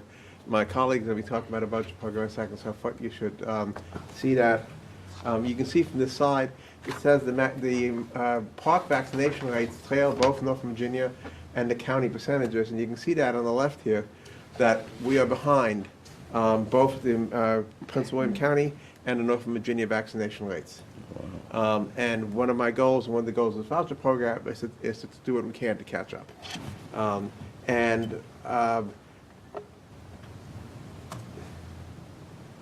So you put this in? I put that in. Are you okay? I didn't know that was coming.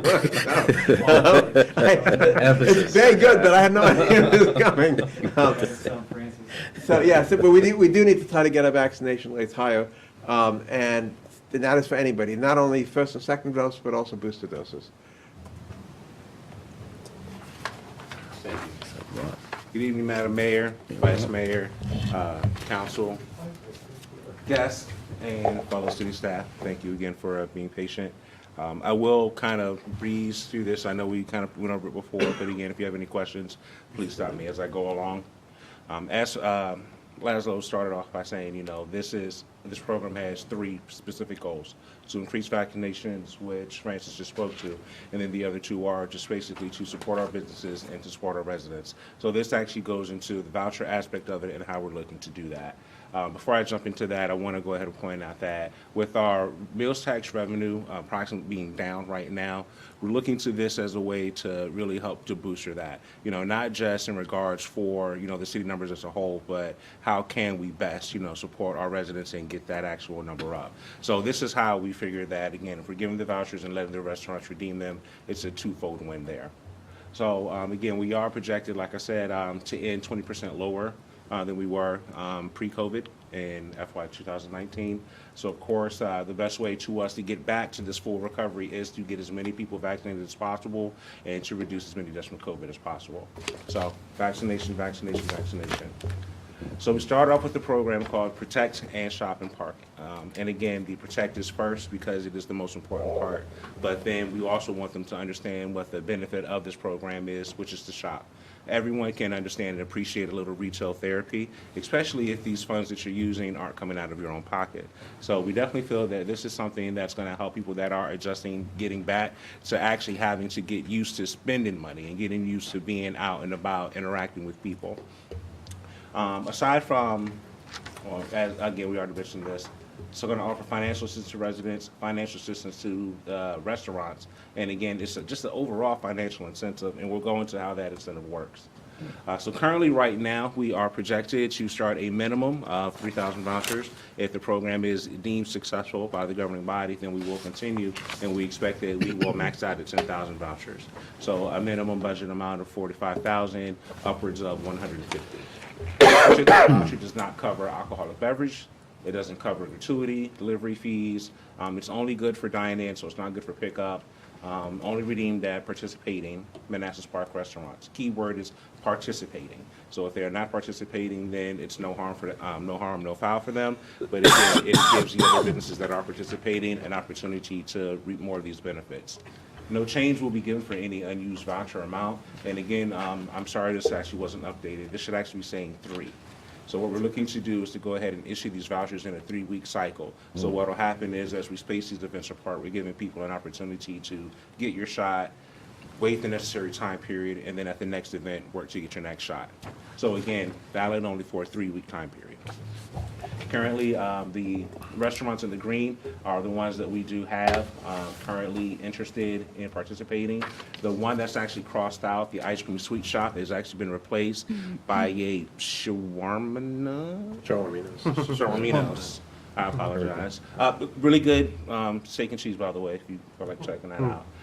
We are still working on getting the ones in the blue. Again, those are the ones that express the most concern about the program, the redemption process, and things of that nature. And the ones in the red are the ones that have already stated unequivocally that they are not interested in participating in this program at all. So again, how can residents participate? It is very simple. They can actually just show up to a city-sponsored event, and they can actually either receive their first COVID shot, they can receive a second shot, or they can receive a COVID booster. And up here, it actually shows, what the mix is, if you're getting Johnson & Johnson or whatever the case may be. But it's the matter of essentially, we're looking that if you come up and show full vaccination proof, or a series of proof, or you get an actual shot, you're going to get a voucher. And it's compounded. And what that means is, if you come and show that you have one shot and you get another shot at that event, you're going to get 2 vouchers. If you come show that you're fully vaccinated, we're going to count that as 3. You're going to get 3 vouchers. And so at the end of this program, someone that starts from the beginning to the end and participates at each event will end up with $45. And like I said, as we know, but just to clarify, we're not giving out multiple shots a day. Again, the vouchers will be distributed by staff. And so what that means is we're going to be making certain that the residents' IDs are verified, that they've shown proof of residency in Manassas Park before they actually get the voucher. Let's see, lastly, we already spoke about where they can redeem them. So we'll go ahead and move on to right now. We have set up 3 different dates to go ahead and start. Figuring that Saturdays would be a great day in order to catch as much population as we can. We have not coordinated on an actual time yet because, again, we're really wanting to get the best population. So we're still examining that. But April 16th in Andrews, the 14th and on 28th. And then the 11th. So essentially just going from east to west. And the goal for that was, even though these vouchers are redeemable in any of the participating restaurants across the city, we want to do one event per shopping center in each part of our city just to highlight those businesses and encourage people to, while we're doing it in front of Preston's or Show Arminos or the other restaurants there, hey, check these places out, or in front of El Espino's or other Tortino Mare. Check that out, or any of the ones in other locations as well. To check them out and kind of get to know the full city as well. Because if you're a resident, theoretically, you've already received your, all 3 shots, right? You can get $45. You can do that at 3 events. You can do the math there, how much money that is, and you can go at each time and dine in our local restaurants. So this gets the money directly to our restaurants and helps out our residents. Do you get $45 at each event? Each event, yeah. Oh. If you come show that you're fully vaccinated. Gotcha, you know. Yeah. Governing body members are excluded. You're so enthused. I'm excited for our residents. I mean, it's great. It's a for great the deal. residents. It's a great I mean, deal. Because it also gives them, thank you for that. It also gives them the opportunity, again, to go to each shopping center and to actually experience Try it. out, Again, 45, that's 15, 15, 15. I mean, you might put on some pounds with it, but you're going to be healthy in the process. The other side of this is, of course, what we're really looking to do is to get the businesses to not only help us encourage and promote this, but to actually come up with specials, for that particular time period. So, it's not so much, again, that we're just going to have this the space set up where people are coming in order to get the shots. What I'm really envisioning is that on this particular day, we might have something colorful set up, some balloons, try to find some different people to come in and donate their time to kind of just make it feel a little more festive and, just to create that there. Almost something like our own little restaurant week. Yeah. Is that what you're kind of looking at? Like, you go in and you get the lunch for what, $20.22? Yes. But it would be however much the vouchers for? So while I haven't spoken this into Laszlo's ear yet, what I'm hoping to do with this particular program is that we do it now and it's centered with COVID. But then going forward, it is exactly like you said. It's our own restaurant week or a restaurant crawl where we're able to go to these different plazas and basically create events where people are visiting these restaurants. And to that point, we budgeted around $245,000 in Arpa for local business support. This is, again, we showed as kind of the first step in that, and we felt linking this, in trying to get increase vaccinations is the most sustainable solution, right? Get those hospitalization rates down for the next wave, if we get another wave, right? And historically, we've seen, we've been getting them, one usually in the spring and summer, one in the winter usually being more severe. But the goal is to keep getting those hospitalization rates down with each wave so that people can feel more comfortable going out. Because eventually the goal is, sure, the cases will, everyone's going to get it, you'll get just like the cold or the flu, but it's just not as severe as it is even with Omicron, right? So we want to get those levels of hospitalizations down through vaccinations. And as Francis pointed out, we're still behind, and we want to kind of catch up and so that our restaurants don't see those dips that they see when we have these spikes. Yeah. So Giant Pharmacy will be the vendor that we're currently working with now for these events. As far as the restaurants, their process is a little bit more diligent. And what we're really looking for there is that, number one, that they are current in regards to their business license, in regards to their business taxes, because we don't want them in order to get this benefit, and it's not going to actually be a benefit. It's just going to be taking care of business as usual. We also want it to be a brick and mortar restaurant, and so again, no food trucks, no side stands or anything like that, because again, we want to make certain that the businesses we're supporting are true Manassas Park restaurants. So from the restaurants, what we really need is going to be written or electronic confirmation of the restaurant's desire to be involved. And so that's going to be through the process of either a memorandum of understanding or just an agreement that Dean and I will craft to go ahead and make sure they understand that this is they're participating at their own will, that we are not guaranteeing any money. You may participate, but we're not guaranteeing that you're going to receive anything. It's just a matter of us trying to help you get these funds. Once the restaurant enrolls, I will sit down with them and onboard them and give them the full details, make sure they understand about the rules in regards of what we're doing to prevent against fraud, how basically if you turn in a fraudulent voucher, you will not be paid on it. We're going to make sure they understand the time in order to turn it in, because we're going to look to do monthly we're going to look to do monthly redemption. So we're going to explain to them that you need to get your vouchers to me if you want them redeemed in this month or this time period by a certain time, so I can get them through the next process. And again, depending on the amount, whether it has to be authorized by Chris or Laszlo before we pass it on to Tanya. So what we'd like to get them is also a city point of contact sheet. Not only does this help us with this initial program going forward, but it also helps us going forward with our business registry in order to make sure that we're keeping track of businesses, we're keeping track of their growth and things of that nature. And of course, they would also receive marketing materials, which basically include one really nice poster explaining the program for those that may be living under a rock and may not know about it once we start blasting it. But they're also going to have some flyers. And so again, somebody may come in and not know about it, but they can pick up a flyer and take it with them. This is what I'm expecting this particular flyer would look like. Again, the only parts that would be updated here would be the participating restaurants, as well as where this program will run from. So that would actually be changed to the expiration date for that particular series. Another thing I'd like to do as part of this fraud is to make certain that people aren't going to be able to repeat, is that each different event is going to have a different color-coded voucher. So again, if we start off with a green voucher on the first one, then that second event would have maybe a purple, and then the third would have an orange. So that way we know, again, we're doing everything we can to make sure we're not allowing anybody an opportunity to slide something in and take advantage of our businesses and the city. So this is actually the front and back is a preliminary mock-up that we received from Century Press. At the time, we were talking 25, so that's what they still had. But again, the amount that we're looking at is 15. And one of the things that we're actually looking for that's not on here, but actually a number in this corner here, so that we can number all the vouchers. And we may look at one seal, which would actually have another layer of fraud protection, which would be gold foil around the seal. But again, we're not looking, at this moment, we're not looking into that. With the current cost with just the gold foil, as far as the security measure, and not the seal gold foil, we're looking at approximately $600 to go ahead and print out 3,000 vouchers. Turnaround time is about 7 to 10. So if we are successful, we're able to go ahead and get more vouchers. It's not going to be a long wait time period. Hey, can you go back, Lamar? I just do want to make one point.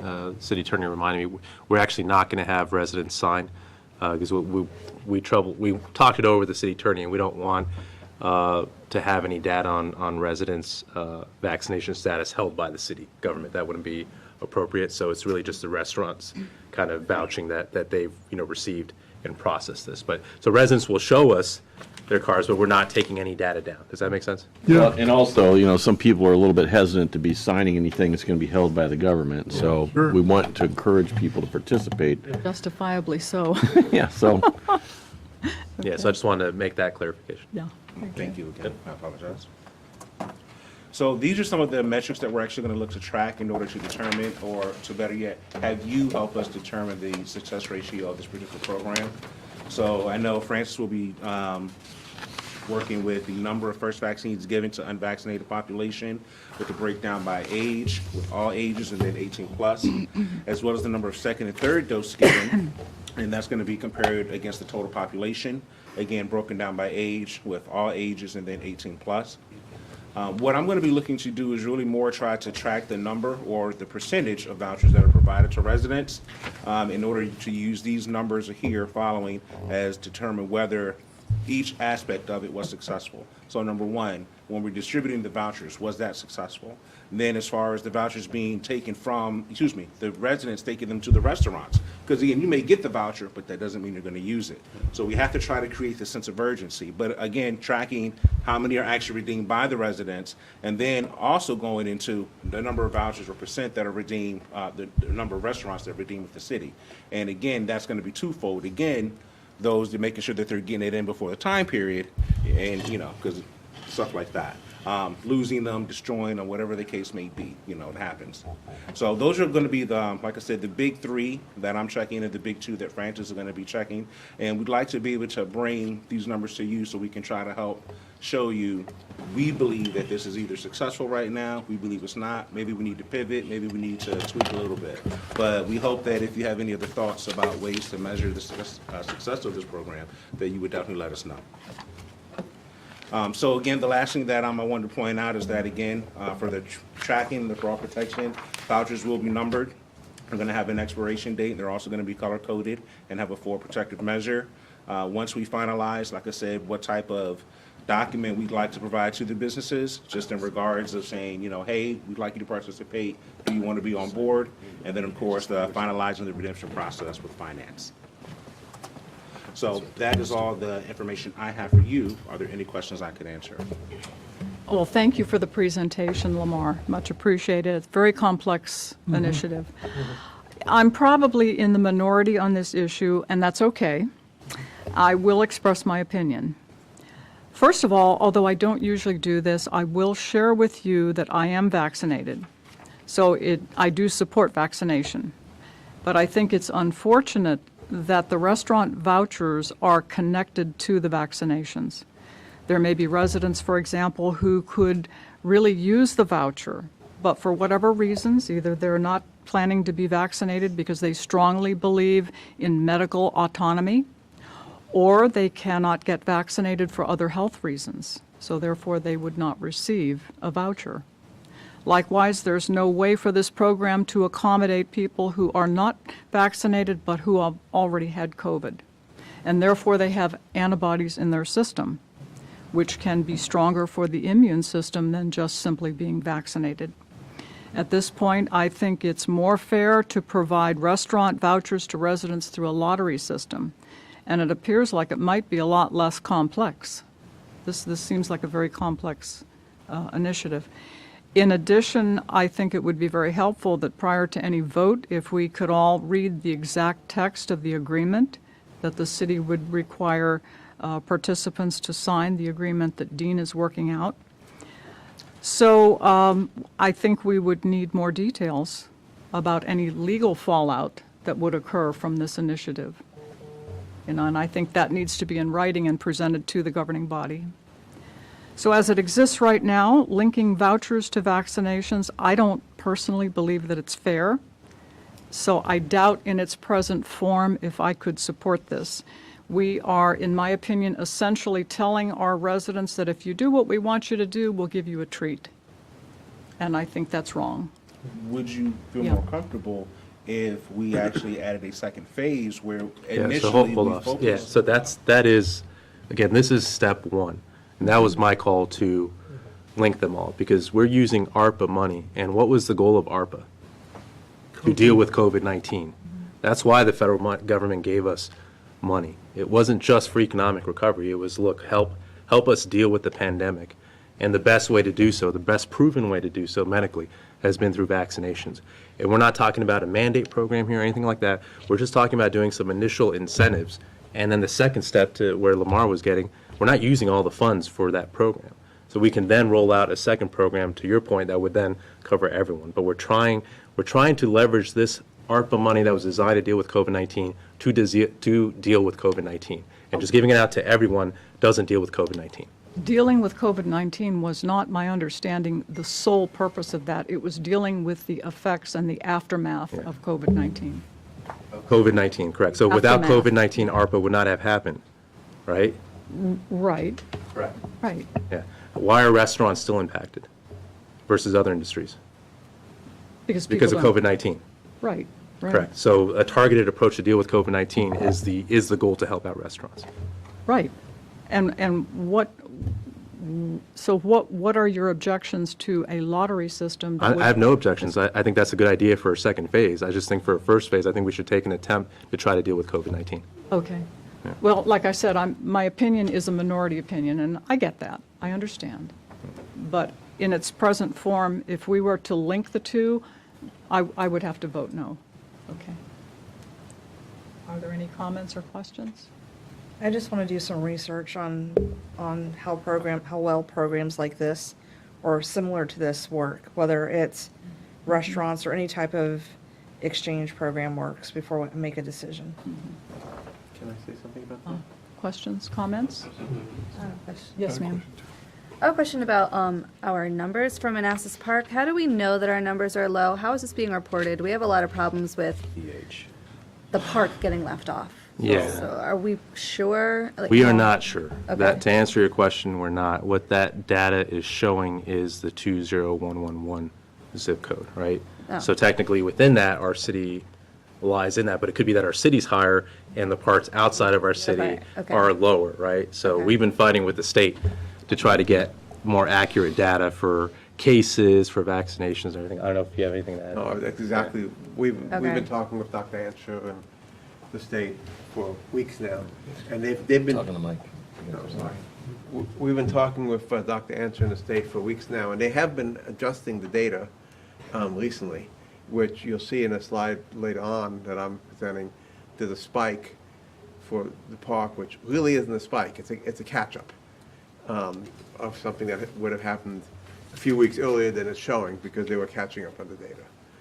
So a lot of data issues, and it's frustrating Okay. at this point in Yeah. 2022, Right. 2 years into it, that we still don't have it's not that it's not correct, the numbers, it's just not specific. Sure. It's specific to Manassas, they have it, specific to Prince William County, specific to Falls Church for some reason, and for us, it's not specific. And for, I think it was 4 other jurisdictions across Virginia. Yeah.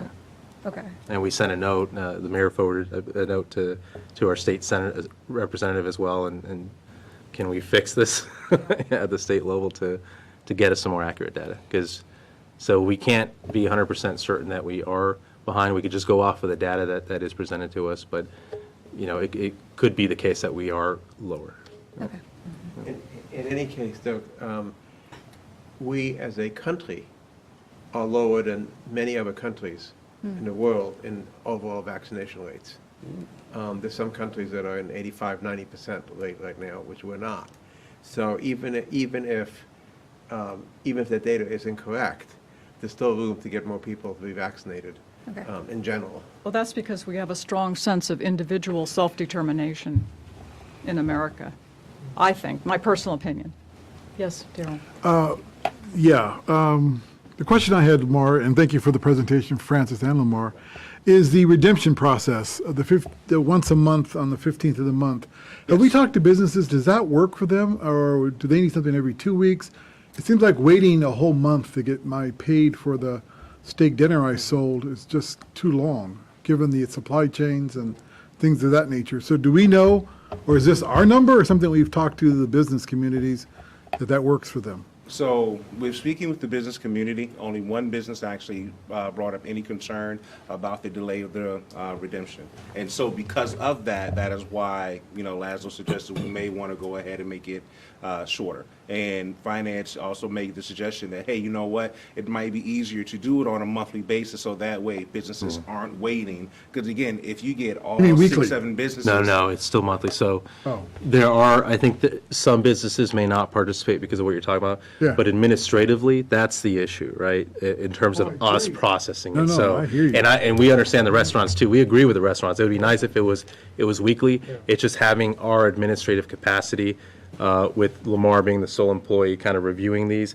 while also taking on other initiatives. But then finance has to review these for audit purposes as well, right? And again, we're always kind of on the edge there with audits, right? With our financial software system, Yeah. with everything that's happening with the city history. So for finance kind of comfort level, this administratively makes more sense.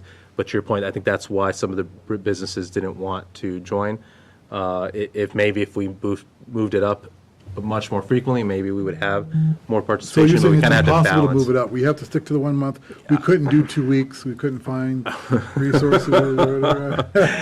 Difficult? Yeah, difficult. It'd be difficult, okay. Yeah, I think it's the problem is the unpredictability. So if the program wasn't successful and we had very little participation, Yeah, then it'd be yeah, work easier rate, to. yeah, yeah, sure. But what if it is 2 or extremely 3. successful, and then we're overwhelmed as a city, as a finance department, making sure that we're properly accounting for all this and reviewing everything and signing off on everything and getting the checks out to the restaurants on time.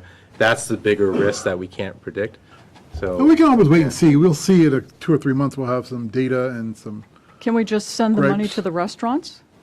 Can That's what we just- did with the CARES Act. Yeah, can we Yeah. do that again?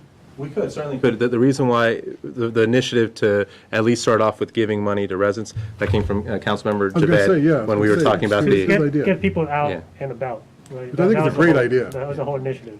Well, if we want to get people out and about, then let's delink it from the vaccination. Well, that was my initial And- suggestion. Yeah, and do like a lottery or something like that. So, I mean, when I presented this a couple months back, my initial thing was to give it to all the residents. Lamar knows Laszlo, and I think I brought it to you guys too.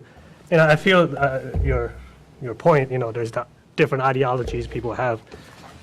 So each person will get a 25 voucher, they'll redeem it to the restaurants, city reimburses. That was the whole vision. But what he's doing, what the city's doing is, I guess, tying it to the vaccination, kind of like a thank you for getting vaccinated, improve our numbers, make kind of get people safer. I see that path too. And again, we don't have to do that. That was our strong recommendation for dealing Right. with the pandemic.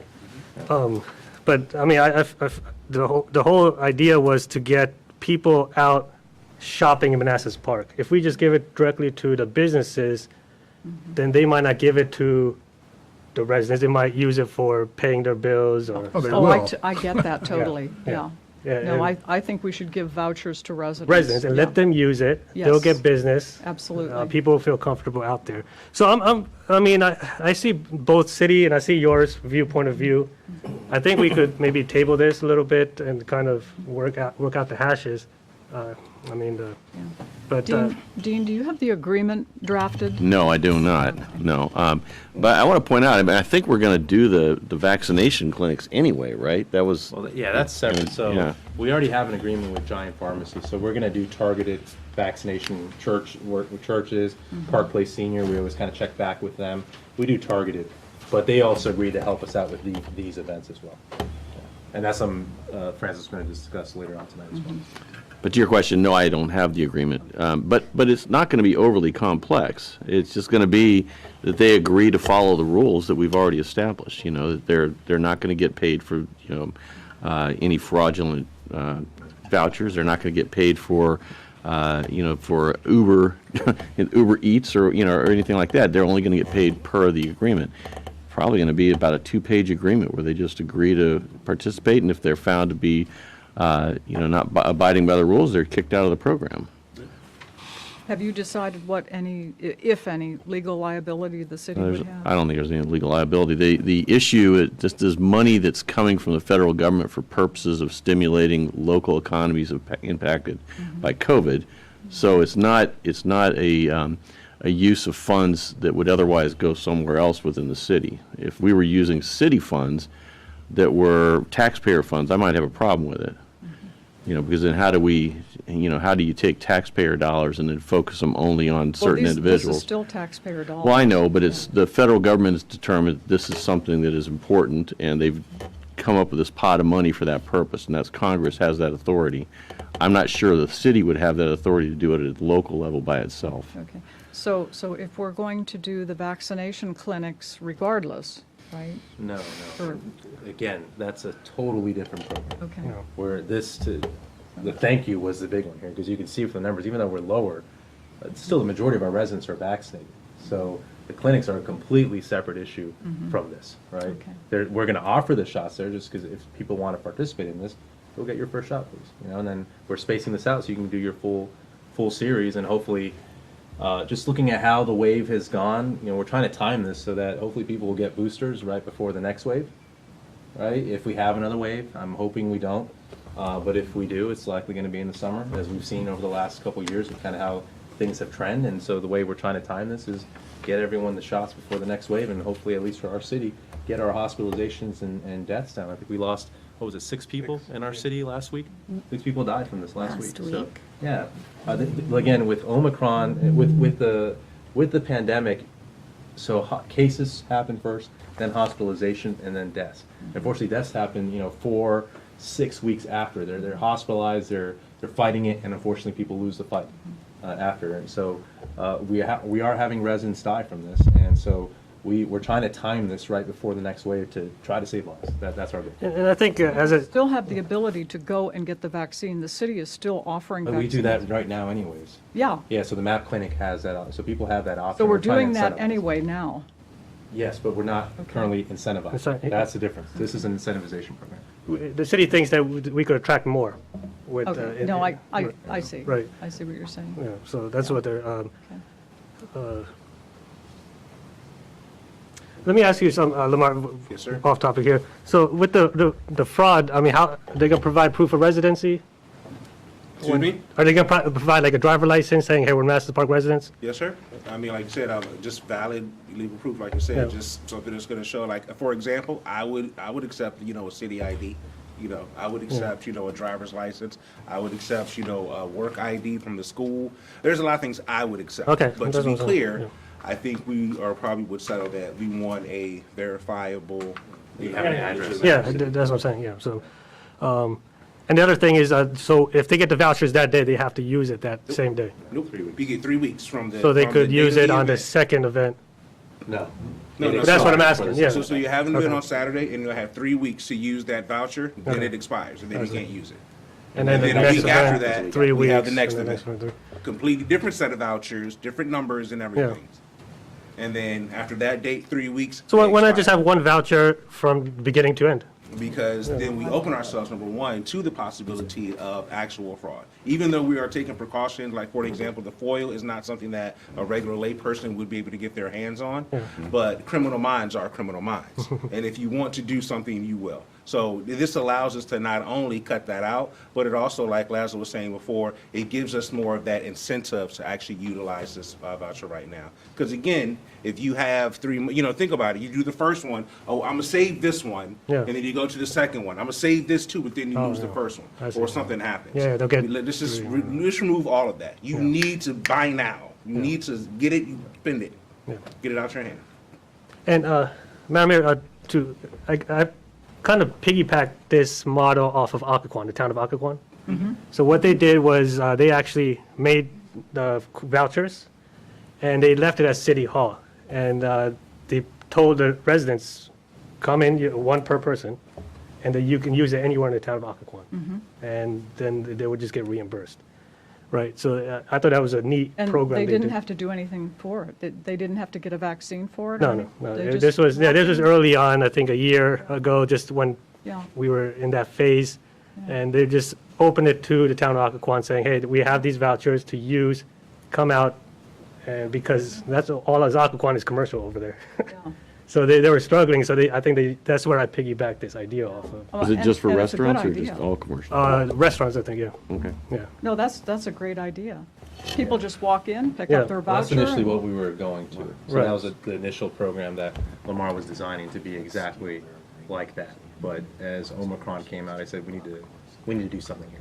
We can't let another wave, as weaker as Omicron was from Delta, again, look at the hospitalizations and deaths. It was still severe. Still much worse than what a normal flu season would look like. And so I know everyone right now is rushing to say we're done. We just don't know if we're done. We don't know what the next wave can look like. So we're trying to do all we can as a city. And again, we don't have to do this. This is my recommendation for us to do all we can to try to boost up our vaccination numbers and try to reduce hospitalizations and deaths with the next wave. How sure are we of our numbers? You said we're not really 100% We're sure. certain about the zip code.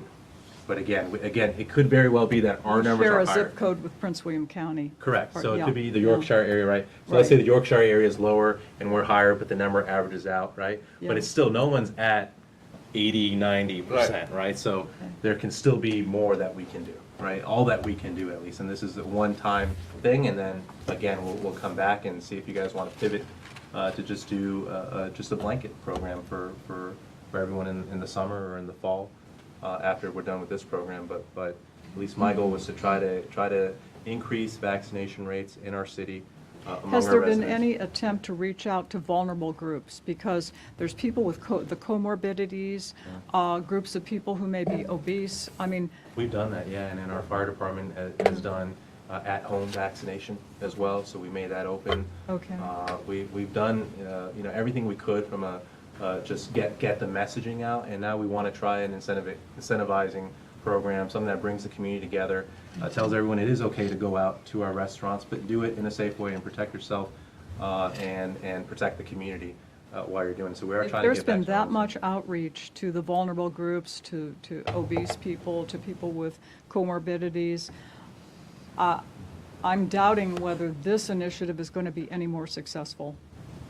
You may be right, and that's why we have our metrics in place, and if it's not successful, then we pivot to another program. We just feel it's worth trying. Yeah, and then we have a social responsibility to increase our vaccination, as a city. So I mean,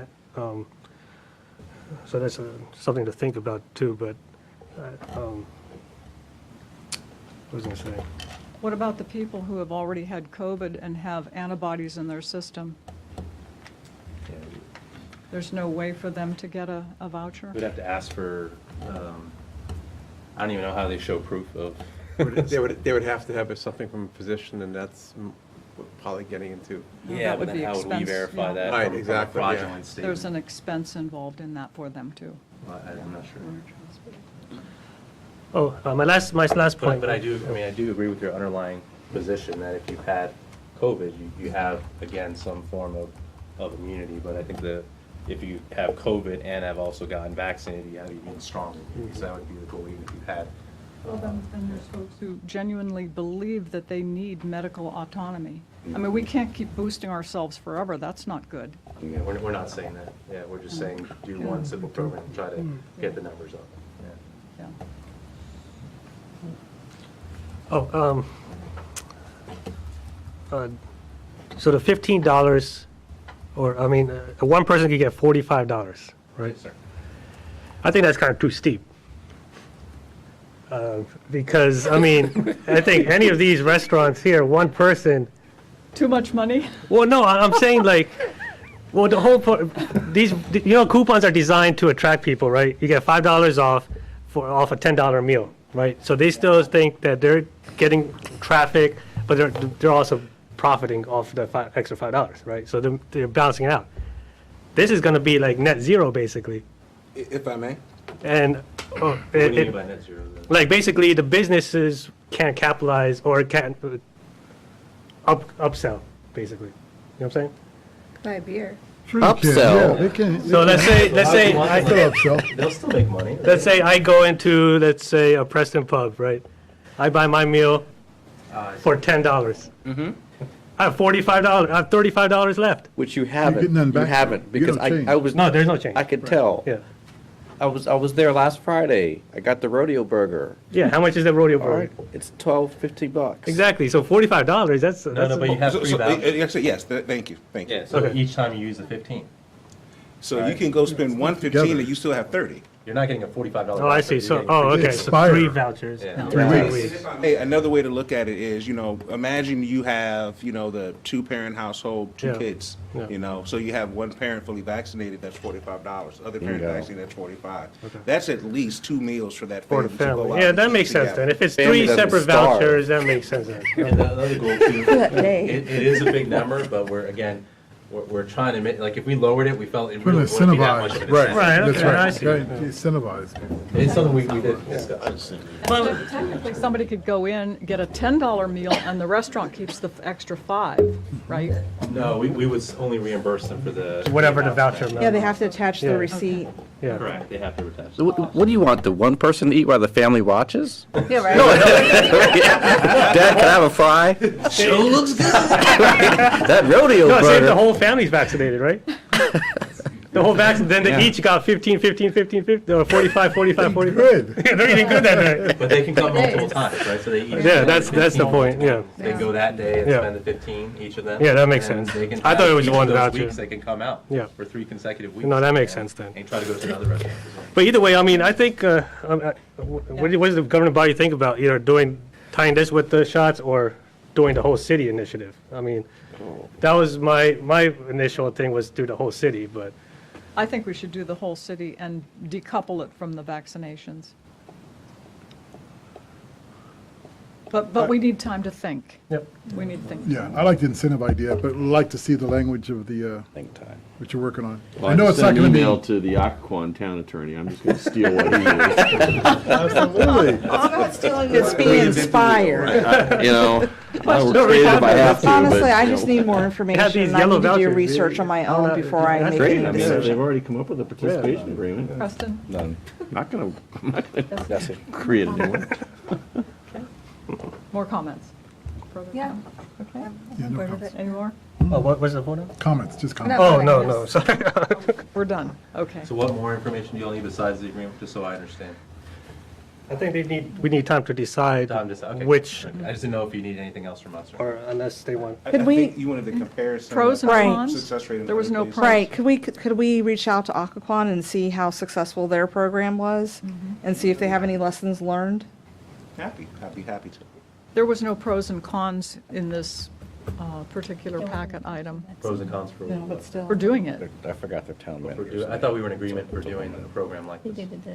Well, we It are, was in the but, ARPA budget. we are I in think you agreement, meant but. tying it with the vaccines. Yeah. Okay, yeah, I mean, I thought we made the argument for the vaccines. I mean, the pros are you try to incentivize vaccinations.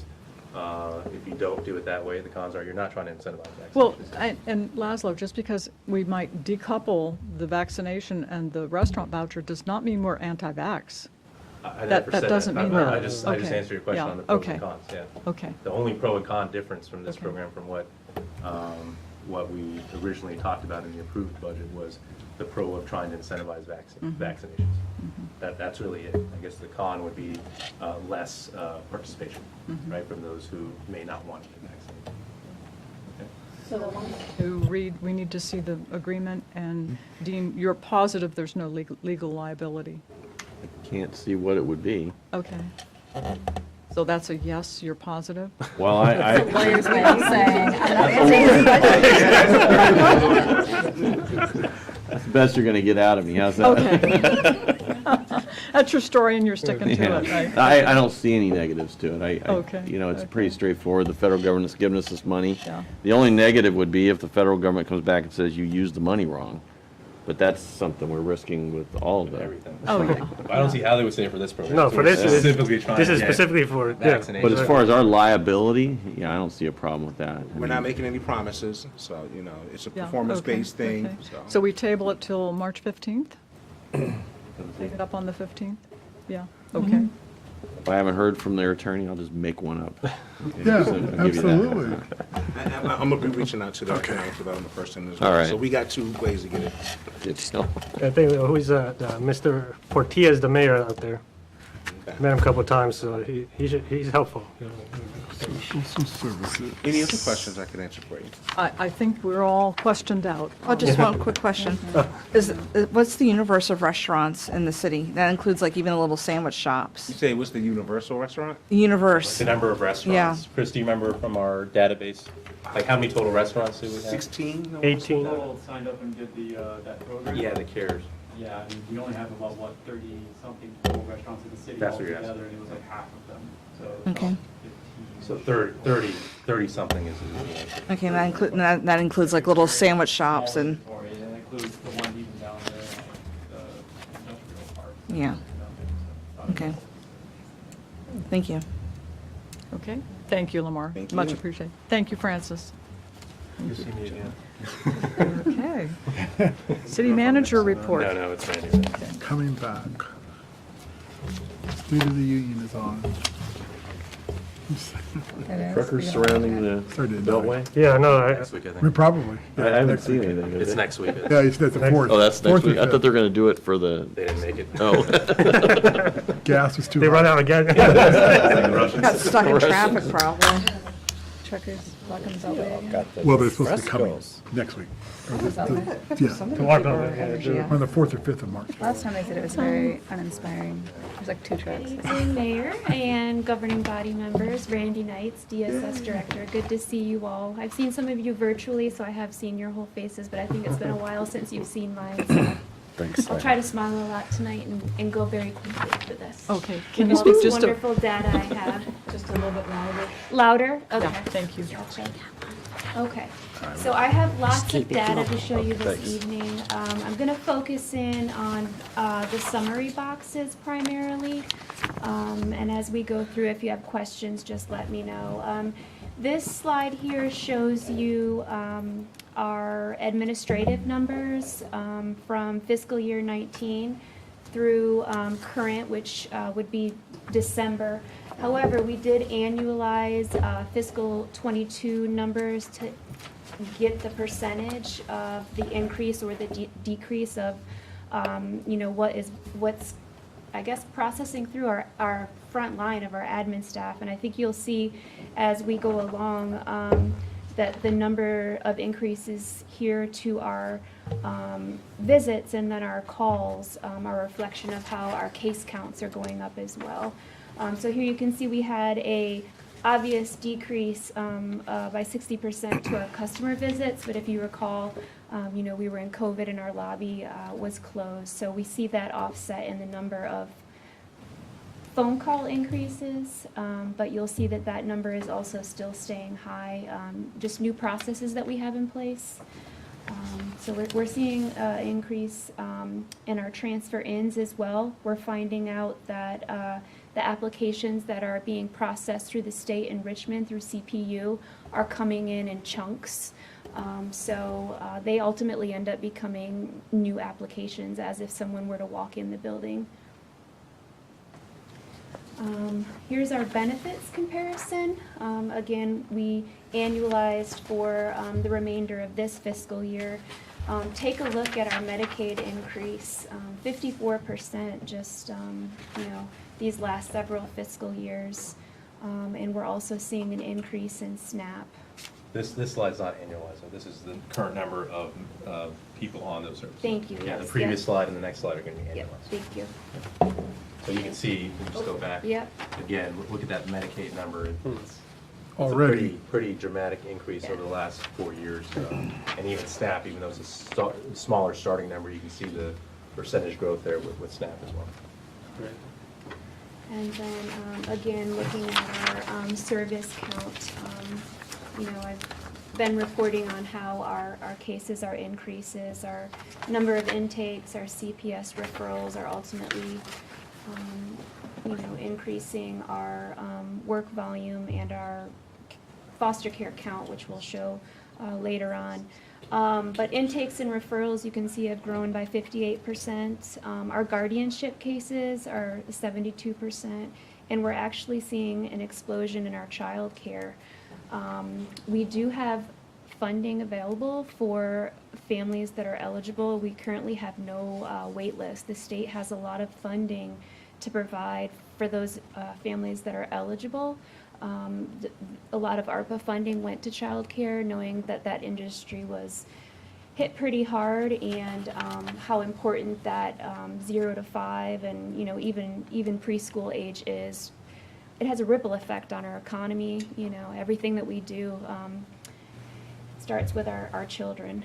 And just again to reemphasize, look at the blue and the yellow bar in the far right is fiscal year to date for 22. So we're halfway through it, and we're almost at the same level as all of last year. So we're seeing a pretty dramatic spike right now. And this is just a flat breakdown of just the foster youth that we have right now. On average, we had 2-3 children, and our current count right now is 21. Wow. I've been here almost 16 years, and even when I wasn't in the director role, I do not remember Manassas Park having that many children in care. So that is, a big spike. And even the CSA case count, we're seeing an increase in. Primarily, those individuals are referred by the schools with the IEP, if you recall, but we do have some of the foster care children that are not 4E eligible, that their funding also comes from CSA, which has that higher local match rate. So when the children are 4E eligible, that means that the funding is 100% reimbursable. So we've been very fortunate that when we have had to bring these large numbers of youth into care, most of them have been 4E eligible. So we haven't seen quite a burden to that CSA budget line as we could have. But again, the jump you're seeing could happen tomorrow, I've brought this here before. The state does not have set guidelines for generic workers.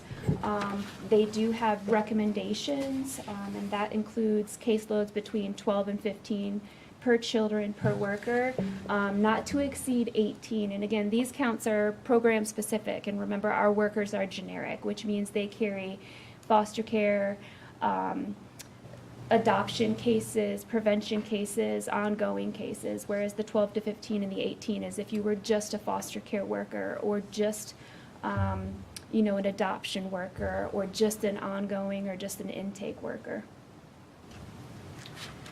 So what I did here is I just took the month of December, wrapping up quarter 2, all of the program areas, and what we had currently, adding all the program areas up, were 99 cases. And of course, that's just 99 cases on paper. That's not court visits, case management, doctor's appointments, visitations. And you can see that the current staff, including our supervisor carrying a caseload, which is not best practice. We want our supervisor to be able to manage case review, be support staff, and with that individual carrying a caseload, we're at 14. And if we exclude her, we're at 17. So we're not exceeding the 18, but we're right there, and yeah, it's alarming. I did the same thing for the benefits case counts. It just happened to be that for the month of December, if we add all of the program areas, we get the 2,939. And you can see, including the supervisor, that's an average of 420 cases. And then if I exclude the caseworker, that's 490. Again, the state does not provide guidance for benefit worker caseloads, but most localities are, again, program specific. So you have a families and children Medicaid worker. You may have a SNAP worker that is just an ongoing, and then just an intake worker where we're generic. I've had other conversations with directors, and they say that their caseloads average between 300 and 500. When we have interviews, I've heard that same, but again, it's program specific. So, this is 420 of them combined. So knowing multiple program areas. This is what our current org chart looks like right now. I did want to highlight that we did have the CSA part-time that we asked for, the remainder of the position be supported by Arpa filled. So that has brought us up to 4 family services specialists, and that worker is included in the counts that I provided on the previous slides. And this just kind of gives a snapshot of our staffing levels. You know, we currently have 18 full-time, 2 part-time, an intern, which is a total of 20 paid staff. And if you compare that, the increase to our foster care caseload is 425% to only our 10.5% staff increase since fiscal year 19. So you can see that our population, our services, our caseloads are growing, but our staffing is not. Right now, I am concerned about just adequate levels and the safety of families and children and our residents, but I'm also concerned about my staff as well. An immediate need that we have, based on the supporting data that I just provided, is at minimum an additional full-time family services specialist, as well as a full-time benefit program specialist. At the bottom here, you can see we have that the cost to the city net of revenues is a little over $46,000, and on the next slides we'll kind of go into that in a little bit more detail. And when we say net revenues, it's because we submit for reimbursement from the state. Oops, there we go. Yeah. So as Laszlo just said, we submit it to Laser, so it's roughly 50% savings. And when we add additional funding to our budget, it increases our next budget year spending pattern. The state provides us a larger allocation at the better match rate for the locality. And I also wanted to point out that I've had actual salary savings just from turnover the last 3 fiscal years. So, you know, showing that my budget does support adding additional staff with savings and the reimbursement by Laser. And also, if need be, I do have the Arpa utilization that would then pick up until fiscal year 25 if it was needed. I just want to clarify for that second bullet what Randy was saying there for the, we get a certain amount of what's called 855 money that the city matches at 15%. But once we exhaust that, then we have to start charging to the state 858, which is a city match of 60%. So the goal is to boost how much the state gives us of 855 money, so we're actually spending less city taxpayer dollars. So that's the point there of the second. And the problem is with the turnover that we've had, right? They're not seeing actual spending, right, to kind of warrant giving more 855, but we need it. It's just we've had turnover. So the approach we're taking here is very similar to what we did with the fire department, at least recommending to take is what we did with the fire department a few years ago, where they were budgeted at 24 personnel, not including kind of overhead management staff, but 24 personnel. Those people responding to 2 calls, right? But we were only averaging 22 actually filled positions every year because of so much turnover. So we allowed the fire department to have, or you all authorized the fire department to have 2 overhires, and even with those overhires, we never got to the full budget amount. We were averaging closer to 23. But that helped us get closer. That's the goal here as well, is try to get a little bit closer to what we were actually budgeting for. And if we don't have the savings from actual salaries, then we would recommend tapping into the some of the Arpa budget as well and try to build up that 855 allotment from the state over the next few years. Does that make sense? Mm-hmm.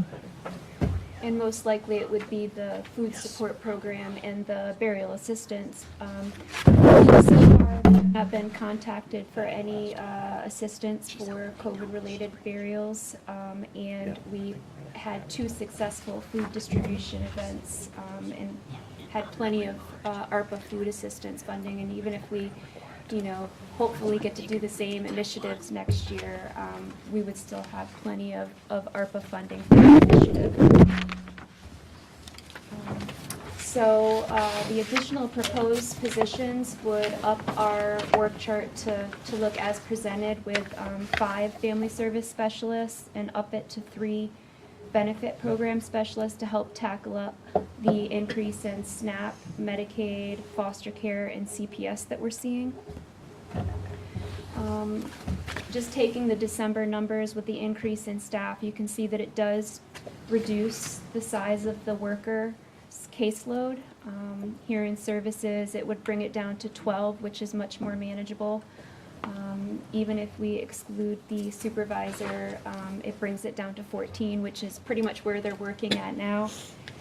Remember, the 14 to 15 was the recommended goal, and again, that excludes the supervisor, so that allows the supervisor to operate like a supervisor versus managing actual cases as well.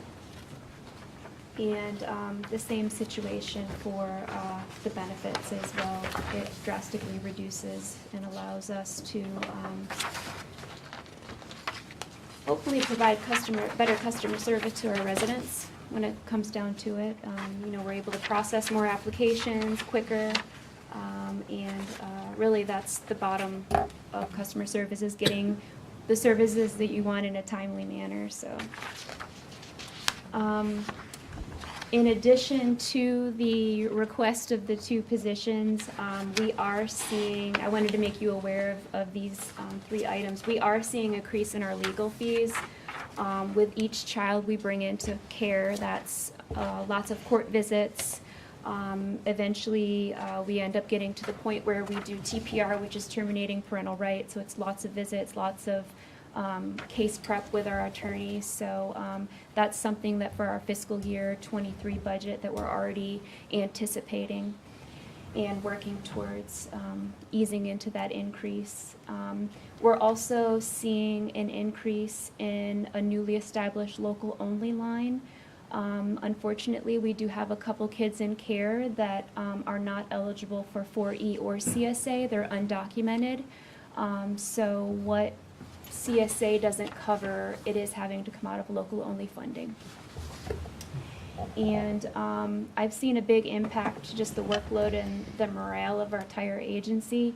I even have a member that's been on family medical leave. They just needed to take a break. It's been a lot to process with our agency, with our department, between COVID and seeing the increase in work and seeing the increase in the substance abuse, not only for adults but for children.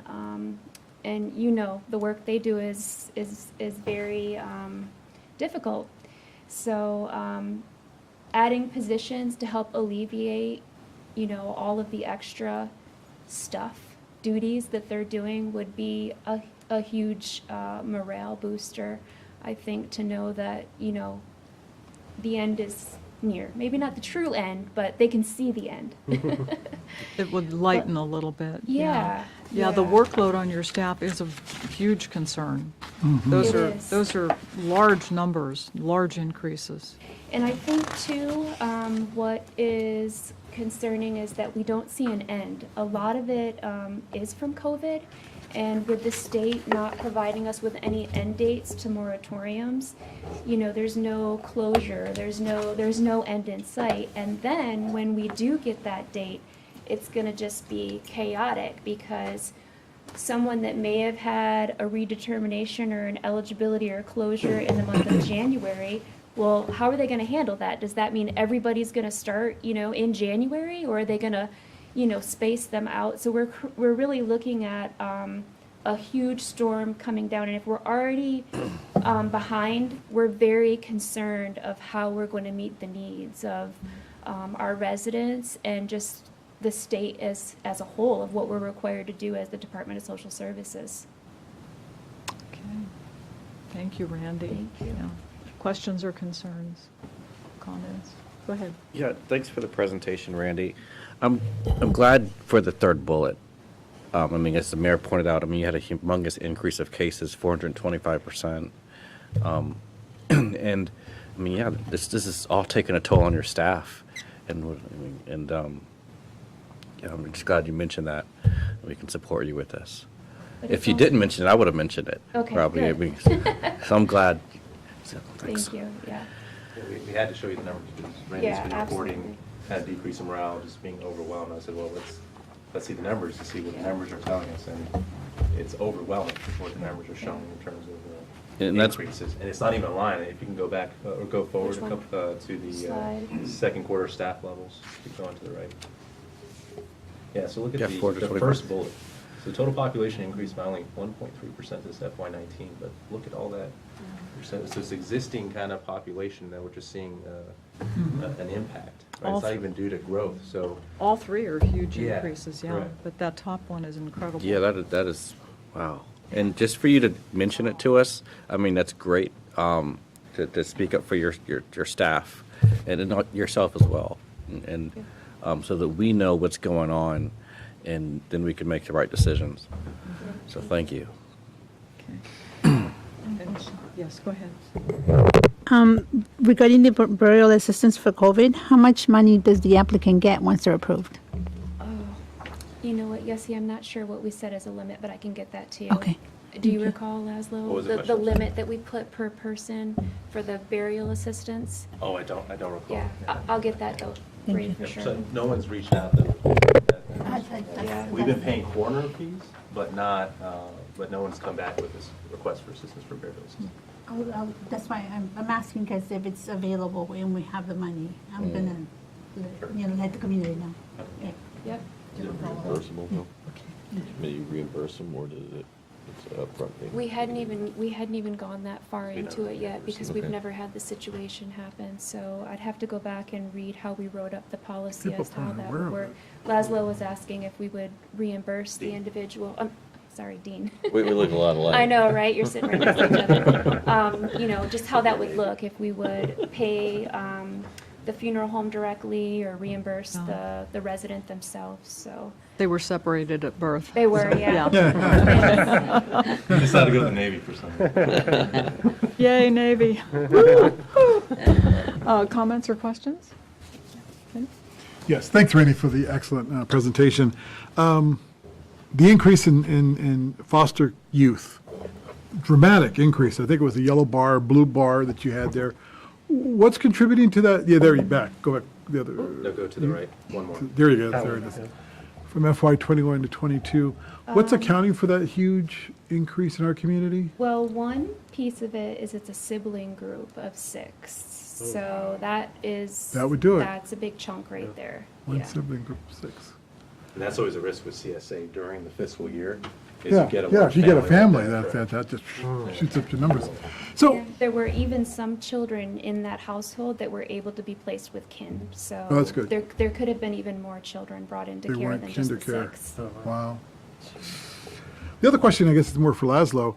I hear the request that Randy's making here tonight. How does that fit in? What do we do?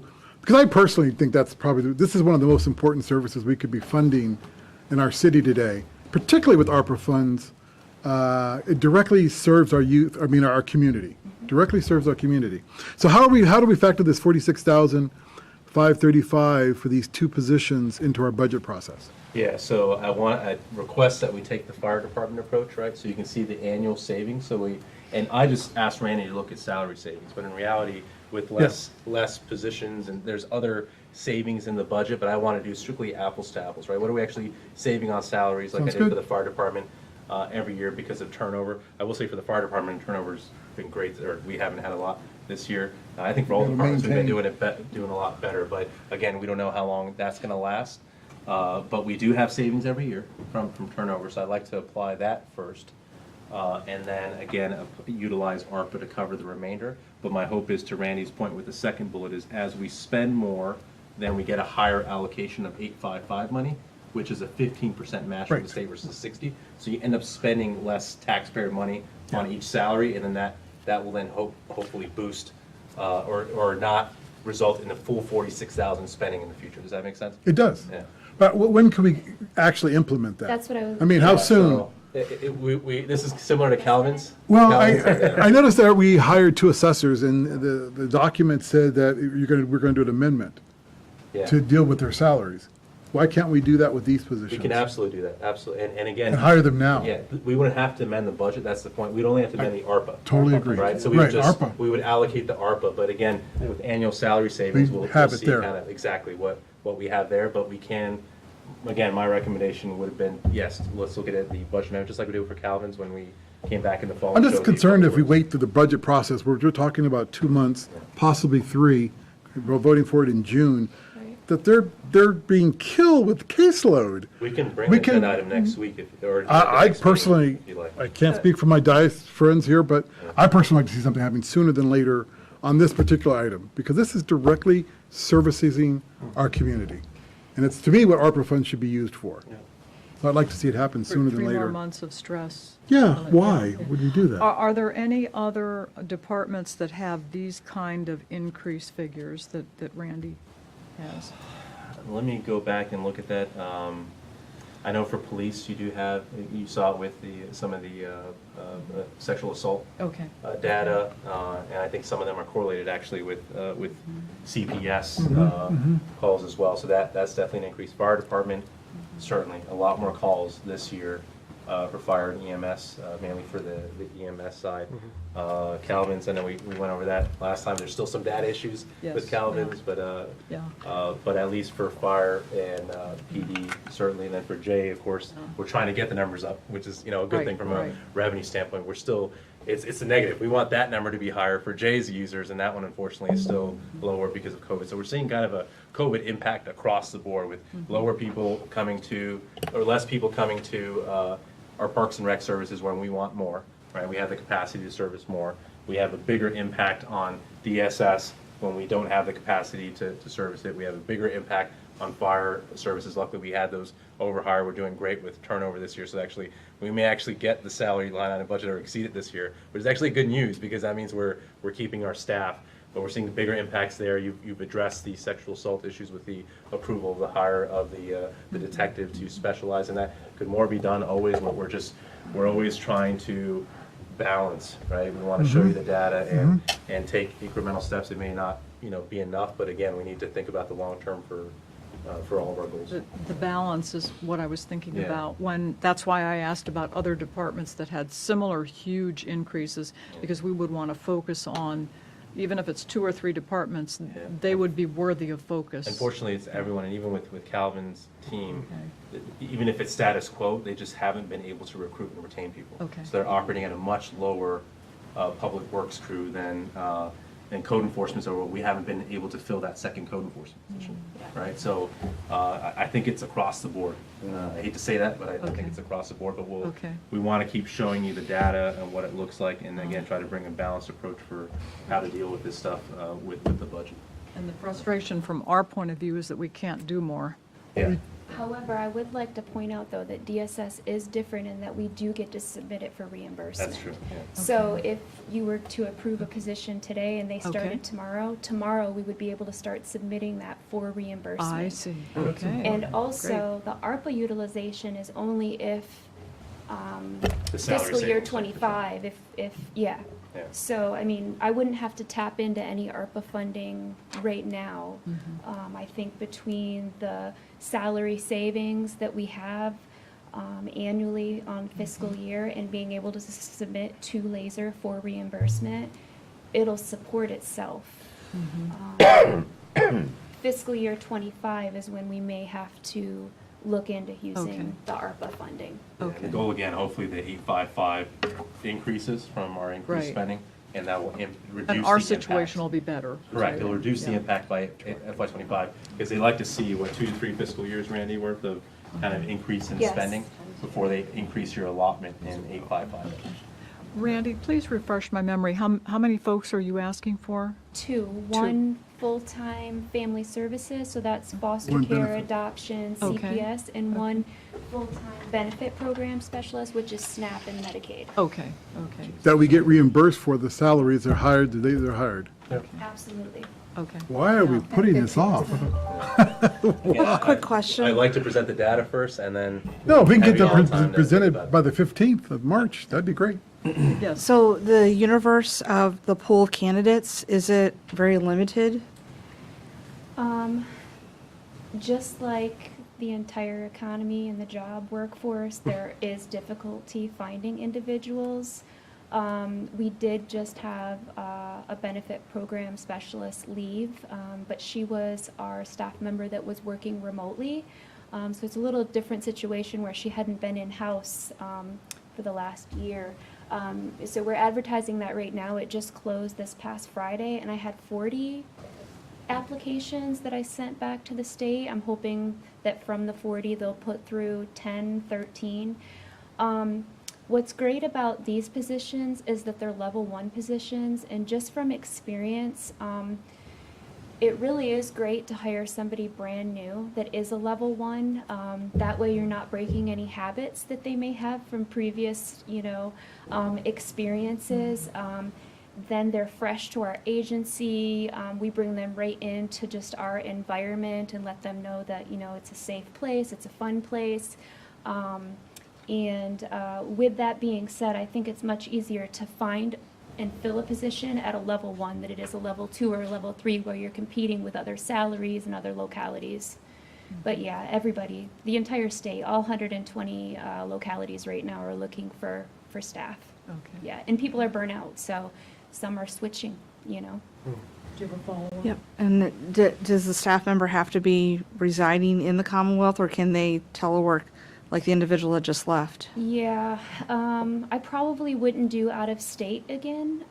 All of our staff have the ability to telework. That was something that we learned that we could do through COVID. So that's another perk I'm using right now is, those that can, which actually is every single person in my agency have the option to at least work 1 telework day. Some of them are trying out 2 a week.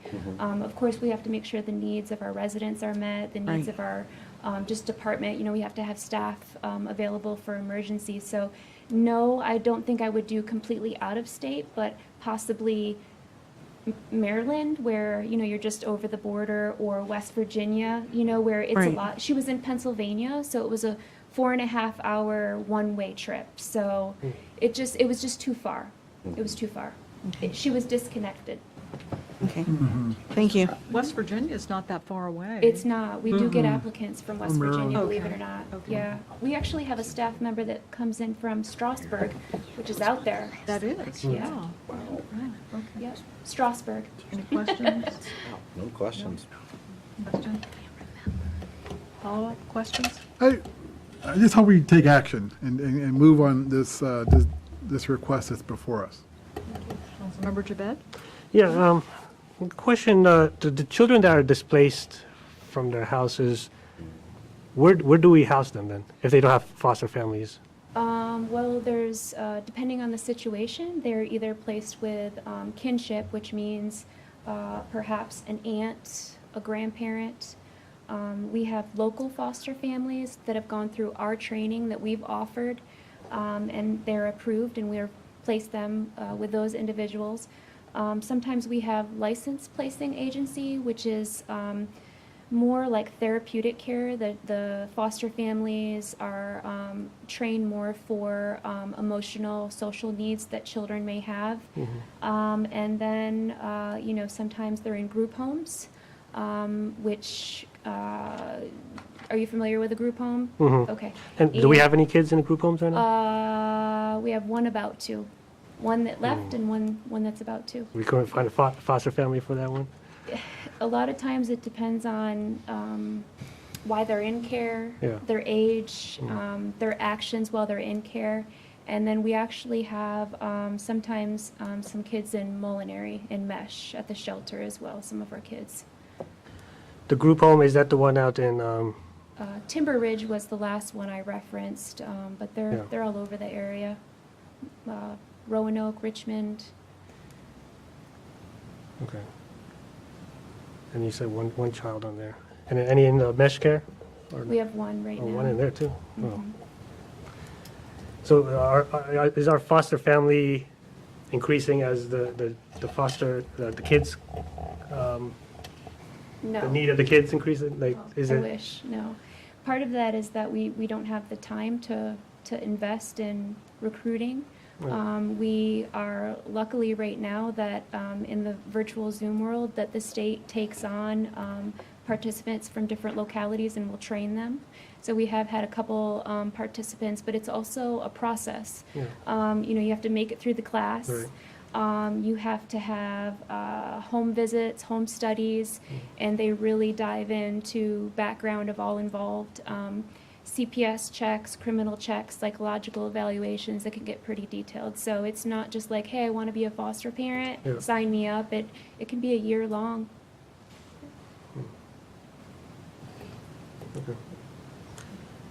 Okay. So let me ask the governing body, does anyone object to having Laszlo bring forward the hiring for Randy's department? I mean, this is not a vote, he'll bring it forward, then we'll vote on it. Does anyone have any objections to that? I think I agree with your point about having a balanced approach to make sure we have we know everything that's going on in the city and the pressing needs. I agree, Daryl, you got to jump on this. That's a large caseload and that. How about if Laszlo brings that info forward at the same time? Yeah. Yeah. Yeah. Yeah. We need to. Like that? It's a data-driven decision. Oh, We just need all the- always. Always, great, Yeah. always.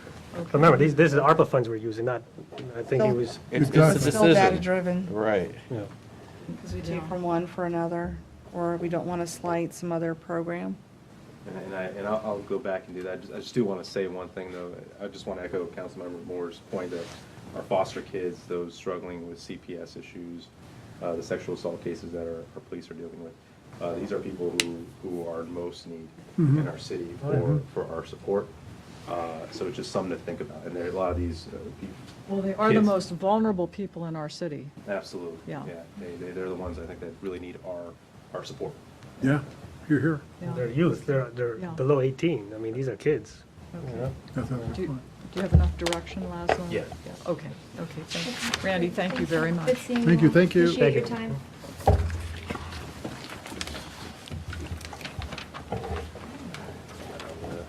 Please go to IT. Oh, we still got to do that. Welcome, Chris. The reimbursement, that's a huge. I know, we save a lot of money. It's a no-brainer. Early morning. My professor texted me.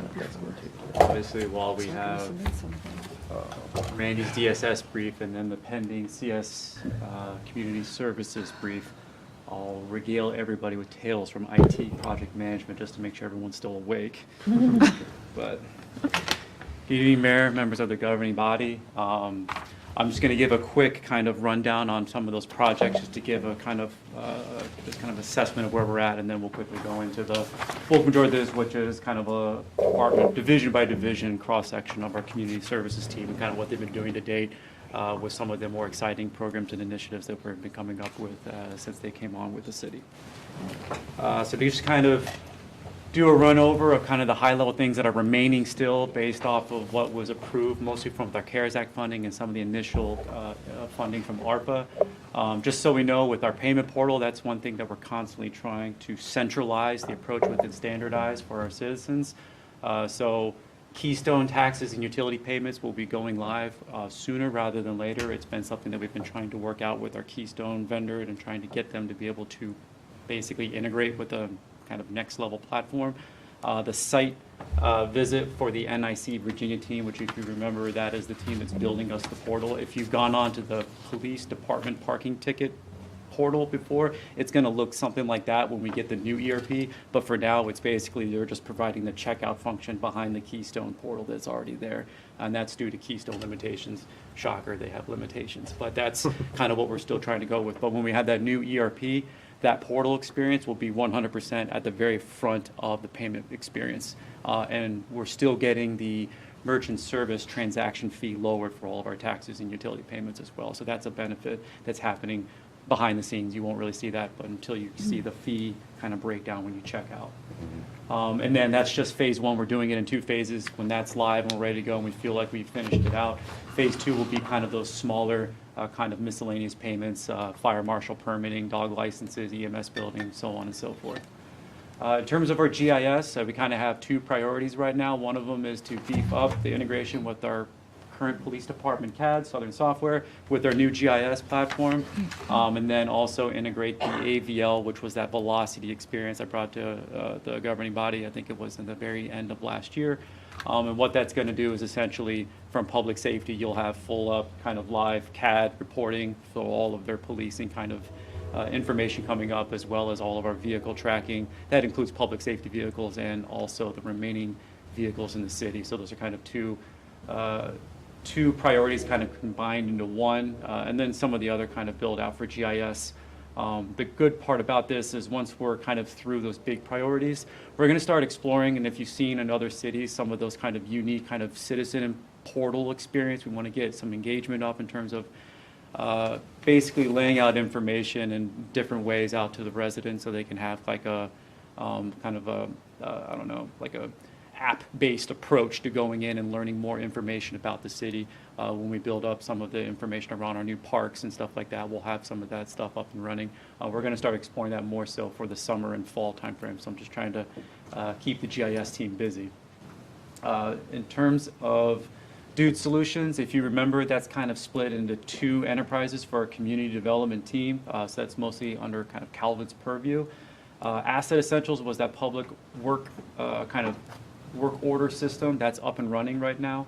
So they are collecting data. We're constantly kind of grooming and doing little tweaks and enhancements here and there, but for the most part, they are collecting data. They are giving those reports to Laszlo, and it's capturing a lot of helpful information from a decisioning standpoint.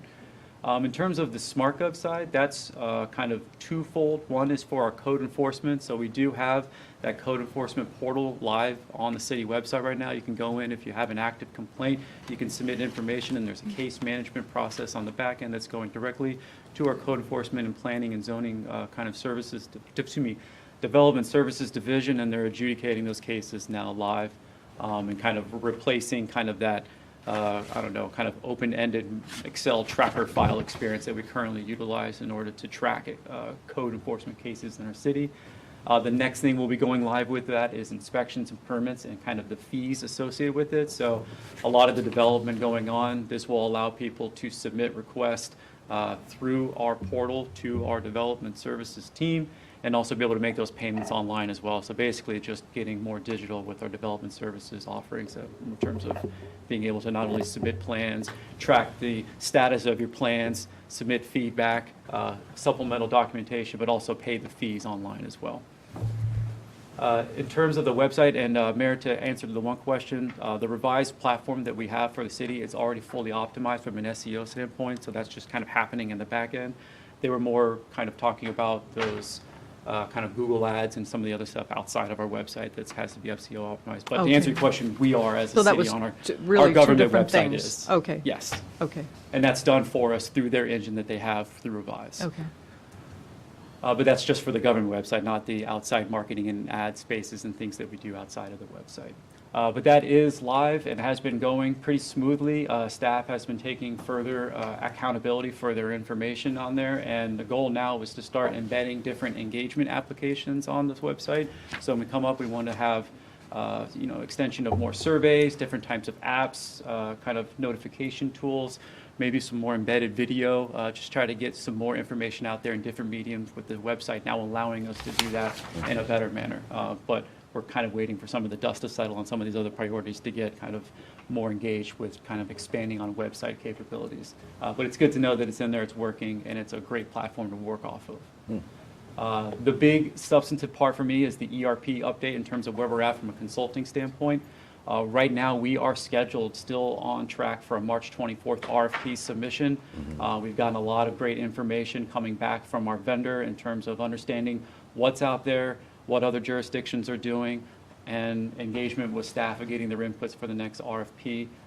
So right now, March 24th starts the kind of intake process.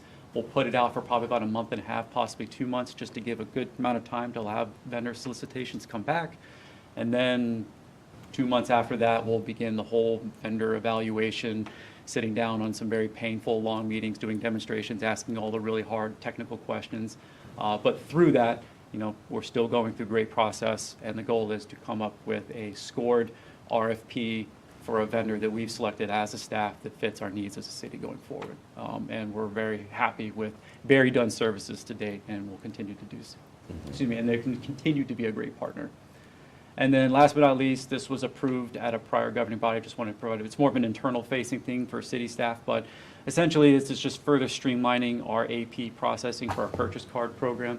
The goal is to get processing of payments, not just the ability to pay, but then reconcile the payment as close to the point of sale as possible. And what that ultimately means in terms of a benefit for the city is with JP Morgan and some of their services, we can have the ability to get a much higher rebate at the end of the year through that Fairfax consortium utilizing some of their key products. So we've actually kicked off today, and we're going to continue to that kind of implementation process probably throughout the next 2 months. But that's kind of the big takeaway from that is we're trying to help out finance, and they appreciate that. So, and any questions, just kind of high-level stuff, but if not, I'll yield the floor to the rest of the team. Hey, Question? Chris, your second to last bullet point, ERP. Yes. That's a big one. Yes. Is there, because, is there any like best practices or guides for ERP for local governments? In terms of the procurement of it, or the what in terms of what's out there? No, yeah, I guess what requirements to have, to look for. Yes, that's why we went with Barry Dunn. So they have a very Okay. solid, robust background with not only just local governments, but Virginia local governments. So they have a really, that's why we went with them in the first place. Okay. Because they've worked with our neighbors around us. In fact, I think they had about 4 neighbors, Fairfax, Manassas, I'll get just a couple of them to run here, but all over the state as well. So they really understand Virginia, tax systems, Right. kind of some of the more unique things that are different than if you had a tax system in some other state. And you went with a software provider from, I don't know, California. It's like, well, what can they really do to address our Virginia tax processing concerns? Or even to understand, like, we should have an ERP system that's the same with the school divisions and that can deal with the school divisions and there are multiple ways that they get funded and also pay their expenses as well.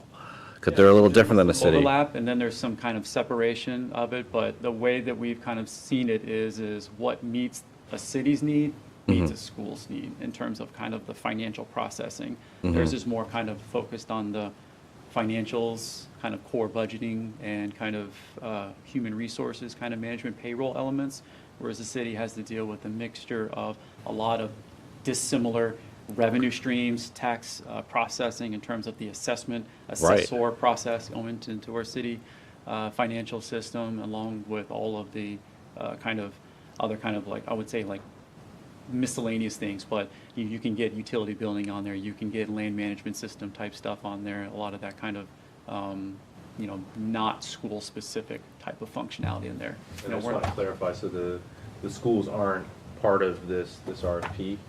I know Dr. Saunders is evaluating their ERP. I'm not sure it's kind of a high-level priority as it is for us. So we don't necessarily have to have a system that works for both schools and city because we're so different. I think that's what got us into trouble in 2015. Where they went with a system that was designed for schools instead of one that was designed for the complexity of a full-service municipality. It doesn't mean that whoever we go with may not be a good solution for the schools, and they may want to evaluate that as well. But I just want to put it out there that we're not going to do a joint RFP as of right now. The plan is they need more time to evaluate, and we don't want to wait more. We're ready to kind of fix our ERP, and again, they don't have to be linked. There hasn't been, even when the systems were kind of talking, there was no kind of necessary coordination of that data. Does that make sense? Right. Most of the transactions are kind of on a bank level that we integrate with schools, and then we just need their system to properly provide good audit reports for Pon and her team to incorporate into the audit process. So Keystone, again, was designed for schools, so it works a little bit better for them. So they may end up deciding to stick around. I don't want to speak for Dr. Saunders. They have a lot that she's dealing with right now. But I just want to put that out there that it's not, as of right now, going to be a joint RFP. We're going this alone as a city to get a system that works for the city, and the approach that Chris is taking is the best practice approach that wasn't done in the past, that is evaluating all the requirements that exactly what you asked about, and involving all kind of city stakeholders as well to understand kind of what their processes are to make sure that whatever we go with is going to work for the city. But it's not going to be easy, I can tell you. Oh, I know it's not. That good. I'm paying for, I should have taken this course in grad school. They offered it ERP. And I'm paying for it. I did not select it. So I'll educate myself on ERP on my own, but thanks. Questions or comments? Questions or comments? Thank you, Chris. Thanks, sir. Once again, Mayor, Vice Mayor, governing body, all staff. Again, just a high-level overview of what has been keeping me busy and the priorities that have been laid out that I've been working on since I've been here since October. So we'll start with the 2022 COVID-19 Recovery Voucher Program that I just spoke to you about. Again, if you fell asleep during Can that you presentation. speak just a little bit louder? Absolutely. Thank you. If you happen to fall asleep during my long-winded presentation, essentially we're just looking to get some vouchers out there in order to help get the residents incentivized to actually get their vaccinations and then return that good faith to the restaurants in the park. The other thing that I've been working on is our job skills training. And right now we're currently comparing programs nationally and surrounding nationalities in order to try to see what's good, what's working, and to figure out what we need best here. Currently, we're also looking at the distribution of the business registry form. This form was actually created a couple weeks ago, translated into translated into Spanish, Korean, Vietnamese, and Chinese. And so we're looking to basically make sure that we have all of our business owners covered when it comes to registering their business, but also when we're getting new residents coming into the city, that we have these capable just in case. We're also looking at the local food promotion program. And again, this is part of the grocer recruitment into downtown. And essentially what we're looking right now is identifying the promotion strategies that align with the city's interests in regards to getting a grocery store vendor into the city. The other thing that we're looking at is working to have Park Central, the finalized footprint of it, actually designated as an outdoor recreational area. And this would be something that we would do through ABC, Alcohol Bureau of Control. And what we're looking there is to make sure that we have an environment, once we're built up, that we do have this environment where people are able to come open carry in between the different venues and restaurants, so that we do have this, not only a tourist place here. Open carry? Oh, alcohol, not. Okay. That's fine. You got to be specific, bro.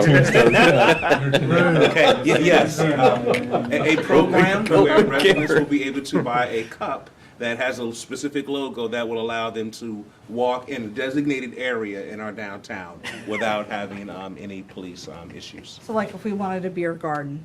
Yes. Yes. And this legislation was passed by the state because of COVID-19 to help out our restaurants and bars to improve their revenues. Yeah, City of Manassas does.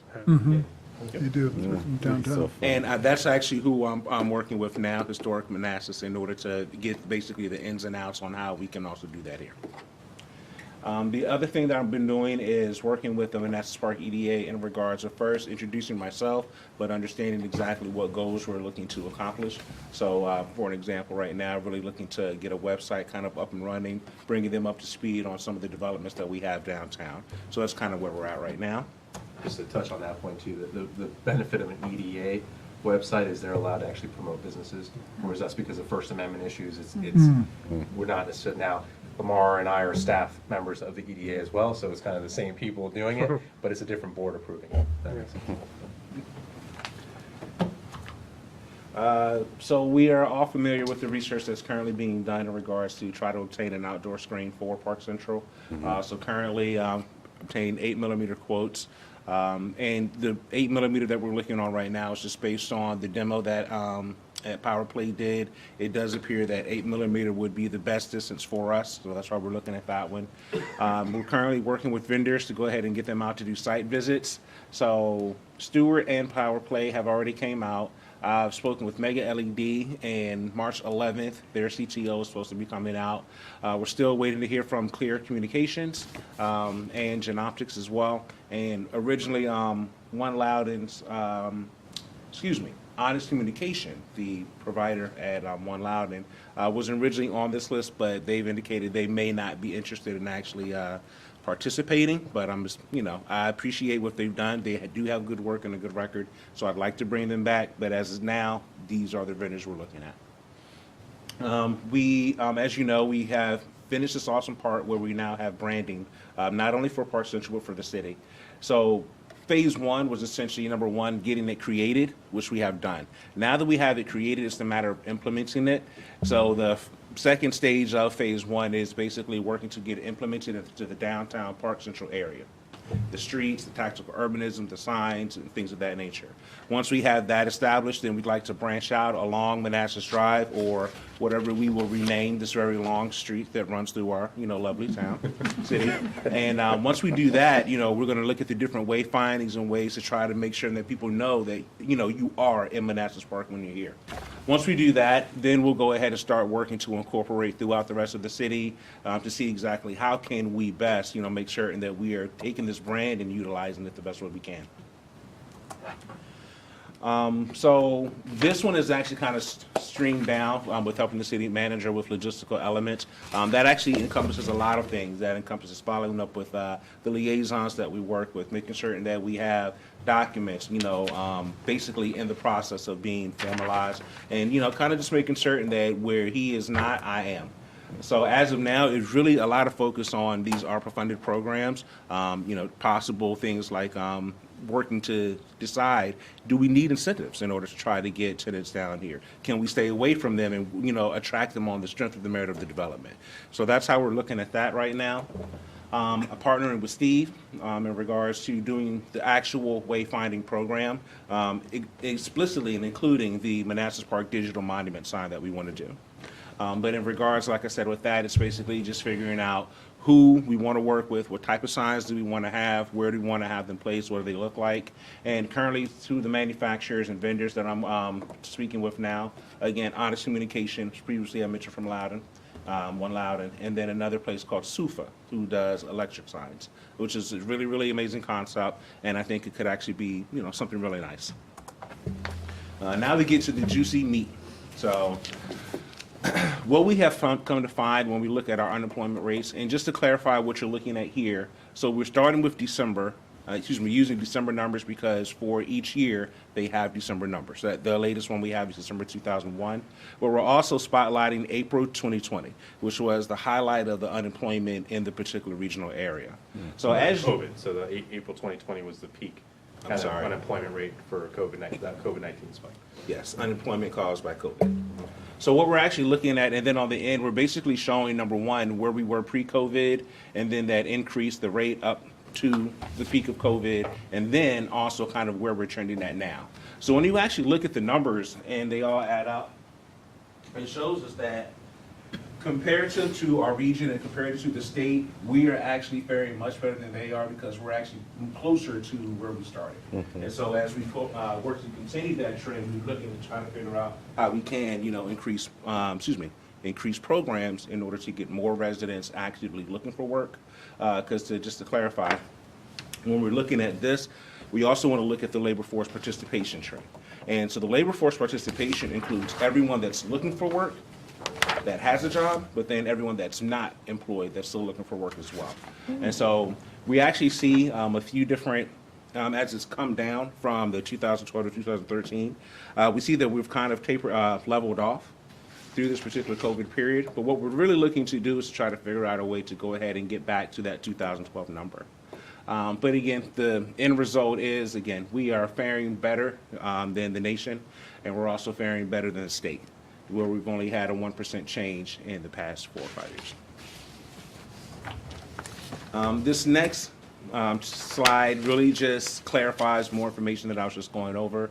Okay, that was weird. Yeah, something happened to that. Yeah, okay. Well, just very simply. Yeah. So we'll just focus on this part right here. What we had wanted to show you here was basically the trends exactly of how the meals tax were coming from FY 2019 and kind of where we're at. And the biggest takeaway is that from FY 19, we're actually seeing that these were our pre-COVID numbers for the first part. of the fiscal year. And when we go ahead and we compare, we actually see that that was a really great year, but right now, we're actually trending higher. Wow. So again, we're, FY '21, was higher. No, so FY19 was a peak year, right? We had great growth that year. It collapsed in 20 and 21. 22, the first 6 months were looking like even stronger than our previous year. So that's great signs of economic recovery. Which we expect would be bolstered by the voucher program, which is going to, again, generate more meals tax. Same thing with the B. We don't have January numbers here, and I'm very concerned about what happened in January with Omicron. So that's one still concern here that we want to see with restaurants because of what happened. Where was I? Well, yeah, the last part is the B poll. Excuse me. Let me set clear down. I wasn't trying to change. I'm trying to go down my notes here.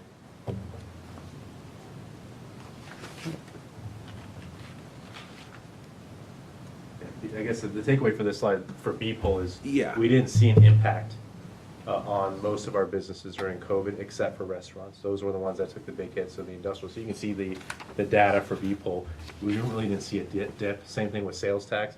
Actually, sales tax are actually growing pretty strong right now across the state. It was only restaurants.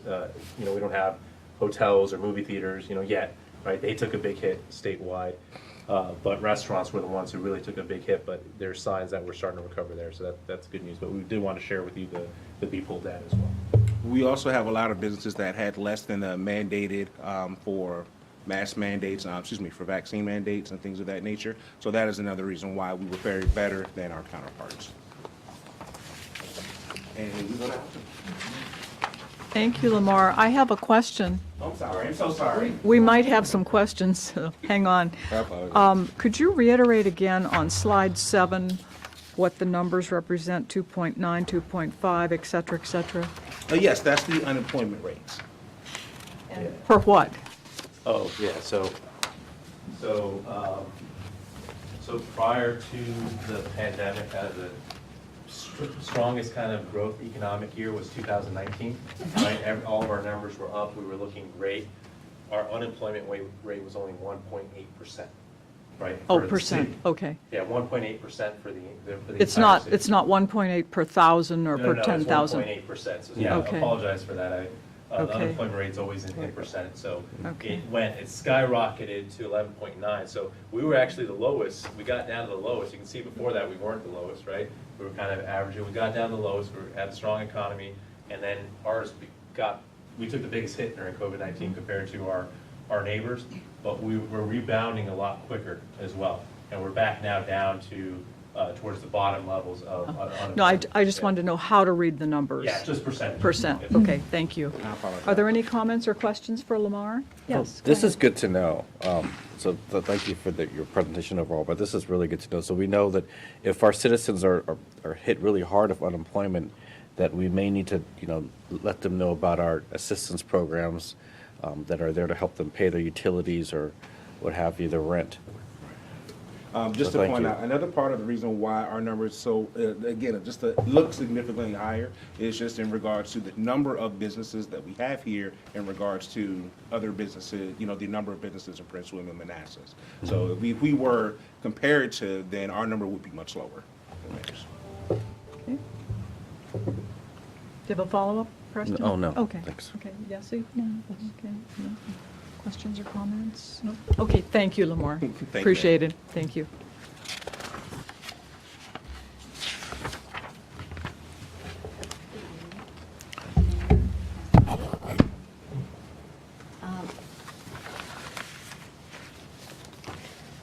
In the housing space, we launched the Manassas Park Relief Program last week, and that is a rent relief program which will provide $1,000 per household. The application is available online already. We are using Arpa funding for this program. $25,000 are being allocated for fiscal years 22 through 25, for a total of $100,000. Since October, since I started, we have been doing a lot of community engagement and needs assessment. doing a lot of flyers, using the variable message system, which has been the most effective of everything that we have done. And from that, we've had a lot of calls every day. I have a tracker now with about 250 people that have called, and usually we have conversations about what needs they have, things like food assistance, but the main needs have been mortgage, rent, and utilities. We also have, I'm sorry, did it go? There you go, sorry. We are also, I think I went too far. Yeah. I'm so sorry. This is a slide. I think I'm missing a slide.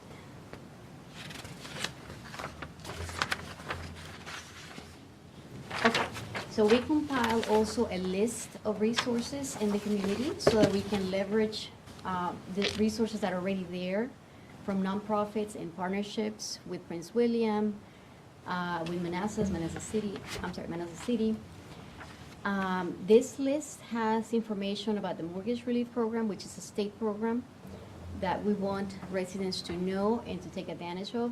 And also there is a Virginia Rent Relief Program, which we are asking residents to apply for before they apply for our program, because it's a more robust program. On that list also we have resources for utilities, for housing counseling, legal services for evictions, for example. And this list is given to everybody that calls. Something that we're concentrating on as well is developing regional partnerships and support network, because there are a lot of programs out there that the residents don't know about. For example, the Prince William rehab program, the home ownership program. Also, we have partnered with Habitat for Humanity. They have a critical home repair program that they are trying to implement, and they really want to work with us. They have about $100,000 in funding for this program. So programs like that, like those, are the ones that we're pushing out in all the marketing campaigns that we're having since October. Let's see, we have been doing also lots of partnerships with Prince William Office of Housing, Community Development. Manassas City has also a program for youth, Human Services Alliance. And pretty much these partnerships have been doing so that we can strengthen what we already have and leverage what we already have. So sorry. Keeps jumping. My finger is nervous.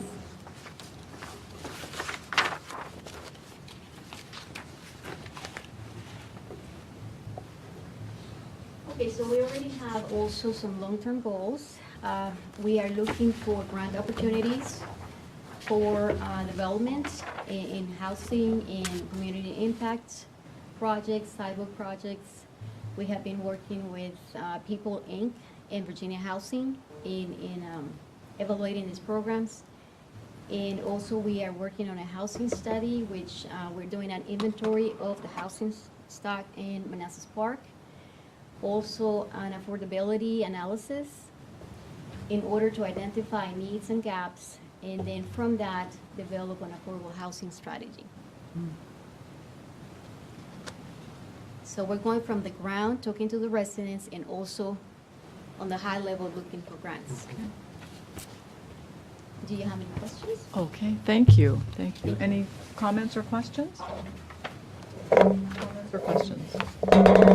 Good. Okay, go ahead. How's the process with the Virginia Housing for the rent relief? Heard a couple months ago, it almost took about 6 months to get funds to the people. Is it cleaned up, or is it faster now, or? Not really. Same Unfortunately, status? Not really. Yeah. And the good thing is that we have contacts also for that program that work with the vendor. The previous vendor was the Val, was the one working with accepting the applications and processing the applications. And now we have, well, the state has a new vendor, which is Go2Gov. We have a contact with the previous vendor, and they were saying that, of course, it's really difficult to gather all this documentation that the residents have to provide, and that takes time. Also, they need documentation from the landlords. Sometimes the landlords don't want to contribute, I mean, they don't want to cooperate with that process. But this person was telling me that they're having people that have received up to $10,000 for rent. Oh, yeah.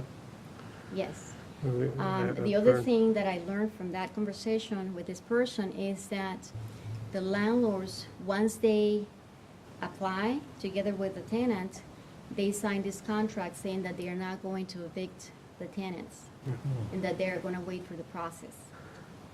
Yeah. So, yeah, it is tedious, but I think it's worth it because the landlord gets involved. So it is worth to try. And that's why we're encouraging everybody that calls that has that need to apply for the state first and then apply for ours program. And then for the Habitat for Humanity program, I mean, it's a good program. Is that designed to help prevent or stop vacant houses or abandoned houses from being deteriorating, or? Well, it helps homeowners. It's not So- for investors. So only for home, not It's not for abandoned tenants. houses. Right. So people that are like kind of behind on renovations or roofs falling off, they could apply for something like this? It could be to address any code enforcement violations, accessibility needs, and it's just critical home repairs. Yeah. Let's say that the HVAC is not working, or the water heater. And it's a loan at 0%. And also the homeowner has to be able to repay that loan. But usually the loans are between 5 and 8,000, depending on the system that is being replaced. Okay. But we do have situations where the owner's not living there anymore. So Yeah. it's a, I guess. Well, that's what I was not asking, fully if we could abandoned. use, or they could help We're- us. Yeah, we're reaching out to those owners to try to Right. see what can happen. But Because yeah, the- Yvette's been going with the code enforcement officer Yeah. to prevent what happened to those homes that Yeah. we had to demolish, to try to. Right. The thing is, the owner has to be willing to. Yeah, I walk mean, out. financially, the reason they're deteriorating is because of financial issues, right? Yes, and if So they I would, cannot pay, if they cannot apply for the loan, yeah, there are some private donors that can give money for that. And they work with volunteers as well, so the work that they do is not gonna be as expensive as if you use a private contractor. right, They use a lot of volunteers. yeah. Um, Was this something, I mean, I brought something up like this a couple months back too, where we designate a portion of the ARPA funds for home repairs that are disarray or getting deteriorated in such a bad shape, where those owners cannot financially pay, right? They go apply for this grant type of thing. We don't have that in the current ARPA budget. We have the mortgage, rent relief, utility support. That could be something we can discuss as part of the ARPA. Every time we bring a new budget, we can always kind of amend. Right, ARPA. I mean, it's just to preventive, and I guess this goes with the community maintenance, Yeah, you know, we've- kind of prevent, Yeah, we've actually, yeah, Right. Yvette came and presented to us last week. okay, good, Yeah. yeah. The other thing is that Prince William also has a program like that. Yeah, yeah, that's what I was, We because wanna they, take those dollars first from like the county. right, yeah, Because, and you then, know, then utilize our. Correct. So that's step one that we've been trying is, Right. that's been trying to get the county dollars. Yeah. You know, that they collect on our behalf, right? They count our population towards what they get, and then also the, you know, nonprofits and all that. And if we just see those kind of not going anywhere, then maybe that's where we can come Okay. back and say, hey, we're just not getting good support from either elements, and we're just not able to tap into that money, and maybe we want to utilize ARPA. Yeah. at that point. And Hasib, we're even looking, we spoke to Yvette about even looking into programs that assist veterans. Oh, yeah, That's correct. no, that's a good point, yeah, Yeah. Yes. And also we're pushing the services of the nonprofits. yeah, For example, the residents who will apply to our program, they have to go on a one-on-one counseling session with a housing counselor. mm.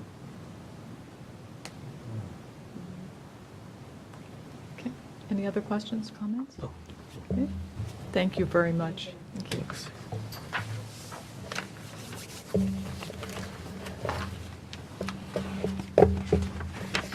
Mayor and members of the council, so you just saw me a minute ago, and a lot of this is going to be repetitive, so I'm just going to go through it very quickly.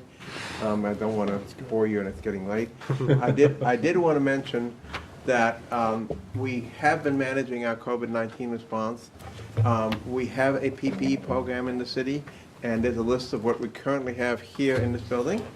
That does not include the PPE that fire and rescue would have, or the police department would have. I'm not sure what police has, but that's what we have here. I have several goals, long-term goals. In addition to increasing immunization, which I've already talked about, there's other general public health initiatives just that I'd like to eventually work on, including decreasing STIs, increasing teen wellness, which is education referral, opioid education, health education. You mentioned the stroke earlier today. For those of you who don't know, I'm also an active paramedic in Loudoun County, so I'm well aware of stroke awareness and things like that. I used to be an EMS supervisor there. We want to provide different medical cares, family planning, women's health, prenatal care, things like that. I have updated our website, the city's website, under public health, that there are now links there, that if somebody needs to get some type of, women's health or mental health or whatever, they can go there and click on the link, and it'll take them to a bunch of different locations that they can actually call or get information on. Most of them are in Prince William County, of course, but so we talked about this. You saw this graph already, so I'm not going to go over that again. And you saw this graph also again, so I'm not going to go over that. This is the latest graph from public health that is for the city. As you can see, this is where I was mentioning before. This spike in new cases is actually a catch-up. This should have actually been in here. This is when Laszlo and I called this Dr. Answer and said, hey, what's going on? It doesn't make sense. And so we saw the spike. I expect that in the next week or two, this is going to go away and just come back down. You can see that the PCR test is coming down substantially. This I would, honestly, I'm going to tell you, ignore, because this does not yet take in the new CDC guidance that came out on last Friday. Under the new CDC guidance that came out last Friday, they're looking more at not at cases, but at hospitalizations. And under that, we are in yellow. The city is now in yellow. And the whole region, in fact, is in yellow. And the CDC updates that every once a week on Friday, and I send it to Laszlo. But so that is from Virginia Department of Health. And if you actually look at their website, Virginia Department of Health says, we are going to update this, but we haven't done so yet. That's not exactly the language they use, but that's what they're saying. So hopefully next week or two, that's going to be updated. With that late spike, we've seen stuff like that throughout the pandemic, which has been very frustrating, where like they get information about, just catch-up information all the time. So we find out too late kind of what the true spikes were. And just to let you know, for the new CDC guidance for hospitalizations, that's what kind of our approach has been as a city. We've been focused more on hospitalizations and looking at when making masking decisions and other things. So we're happy the CDC is caught up. So. And that actually, I put the link to that CDC page on our website. So if any of you want to, see what the latest is, you can go to the website under public health, and it's there. This is from the patient counts for Prince William. You can see the Omicron spike in the middle and how it's come down substantially. So that's all good news. And this is the what we've been doing with testing. Now, you all know, I believe, that we've been doing testing of a company called Curative. They're out in front of a parking lot here, 5 days a week. They've been very happy with us. They started on last November. And I just realized there's a typo there because they did not start on November 22. They started on November 21. They're very happy with they're still doing about 20, 25 tests a day. Since the beginning, since day one, they've done 5,480 tests, out of which 605 were positive, which is approximately 11% positivity rate. We also negotiated an agreement with Giant Pharmacy, and they will provide vaccination services anywhere in our city that we want. They need about a week to 10 days notice. As they put it, all they need is a table, 2 chairs, and a wastebasket. Preferably indoors right now because of rain and cold and all this kind of stuff, or in a tent or something like that. But they're being very proactive and very helpful to us, and will go anywhere. So I've been working with establishing relationships with the Virginia Department of Health and the Prince William Health Department, including Dr. Ansher. I've been representing the city in the discussions with the Virginia Department of Health and Prince William County. Prince William County's moved to local administration. I've been working with the MAP Clinic to expand our partnership with them. I've been supporting for the public schools. I've been meeting with the superintendent, and I'm now on they have a monthly student call, and I'm on that call along with Yvette and Sally. And we also, we're working with other members of our team, particularly Yvette is helping me with getting into the Hispanic churches in the area, particularly to see if they would like us to come and do a vaccination at their site. One of my beliefs is that it's better for us to go to them than make them come to us. If we can go to a location where they're going to be meeting anyway, like a church, before or after services, if they want. We did, when I was at Loudoun County, we did that, and I was quite successful, because they were coming there anyway, so they didn't have to make an extra trip anywhere. So I'm working with Yvette on that. And I think Laszlo mentioned earlier about some of the other housing developments around here and stuff, where we would go to them, set up something in the community room or something like that, and provide the services there. And I am the city's public health representative. I'm also backing up Keith as in his emergency management function, because I have a lot of years' experience in emergency management also. So that takes some of the burden off of him, so he doesn't have to be the only person doing it. So I've been, recently I've been following for him the convoys that may or may not be coming, the soccer convoys that you probably heard about in the news. So things along those lines. And that is all I have. Thank you. Thank you. Any questions? Comments or questions? No? Comments or questions? Hey, I got a comment. Thank you for your presentation. Just a question. I'm sorry, sir? I got a question. So it sounds like you're using data and you're collecting it from VDH and for Prince William? I'm collecting data from 4 different locations. Okay. CDC, the data that the Prince William Health Department publishes, VDH data, and then like this data, this one actually comes out of a password-protected database out of Maryland that actually it's a natural capital region, so it includes, that's a small portion of the data set. The bigger data set, actually you can drill down to specific hospitals, regions, Northern Virginia, Montgomery County, Prince William, and that's this is from the Prince William section, but it's from that data set. Okay. I'm trying to think outside the box, public health, that's large.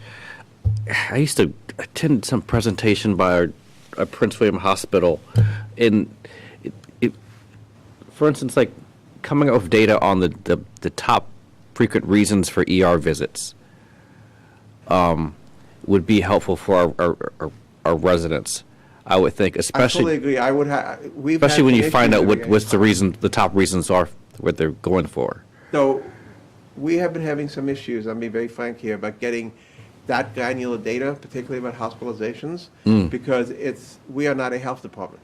So some of that, I have to get it from the Prince William Health District.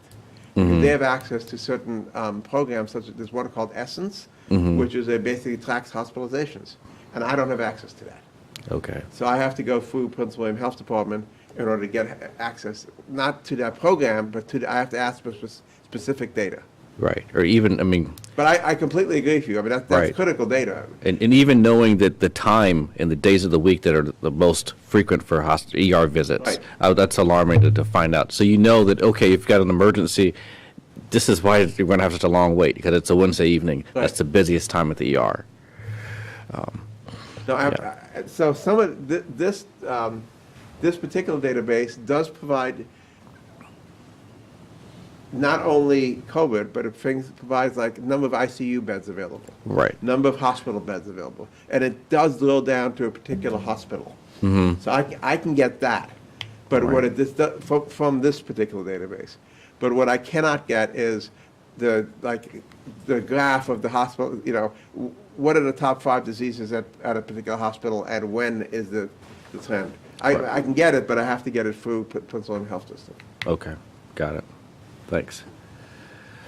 Follow-up? No. No? Comments, questions? Yeah, I just have one quick question. Whatever happened to the library home kits? So that's a very good question. And the answer is the state stopped shipping them.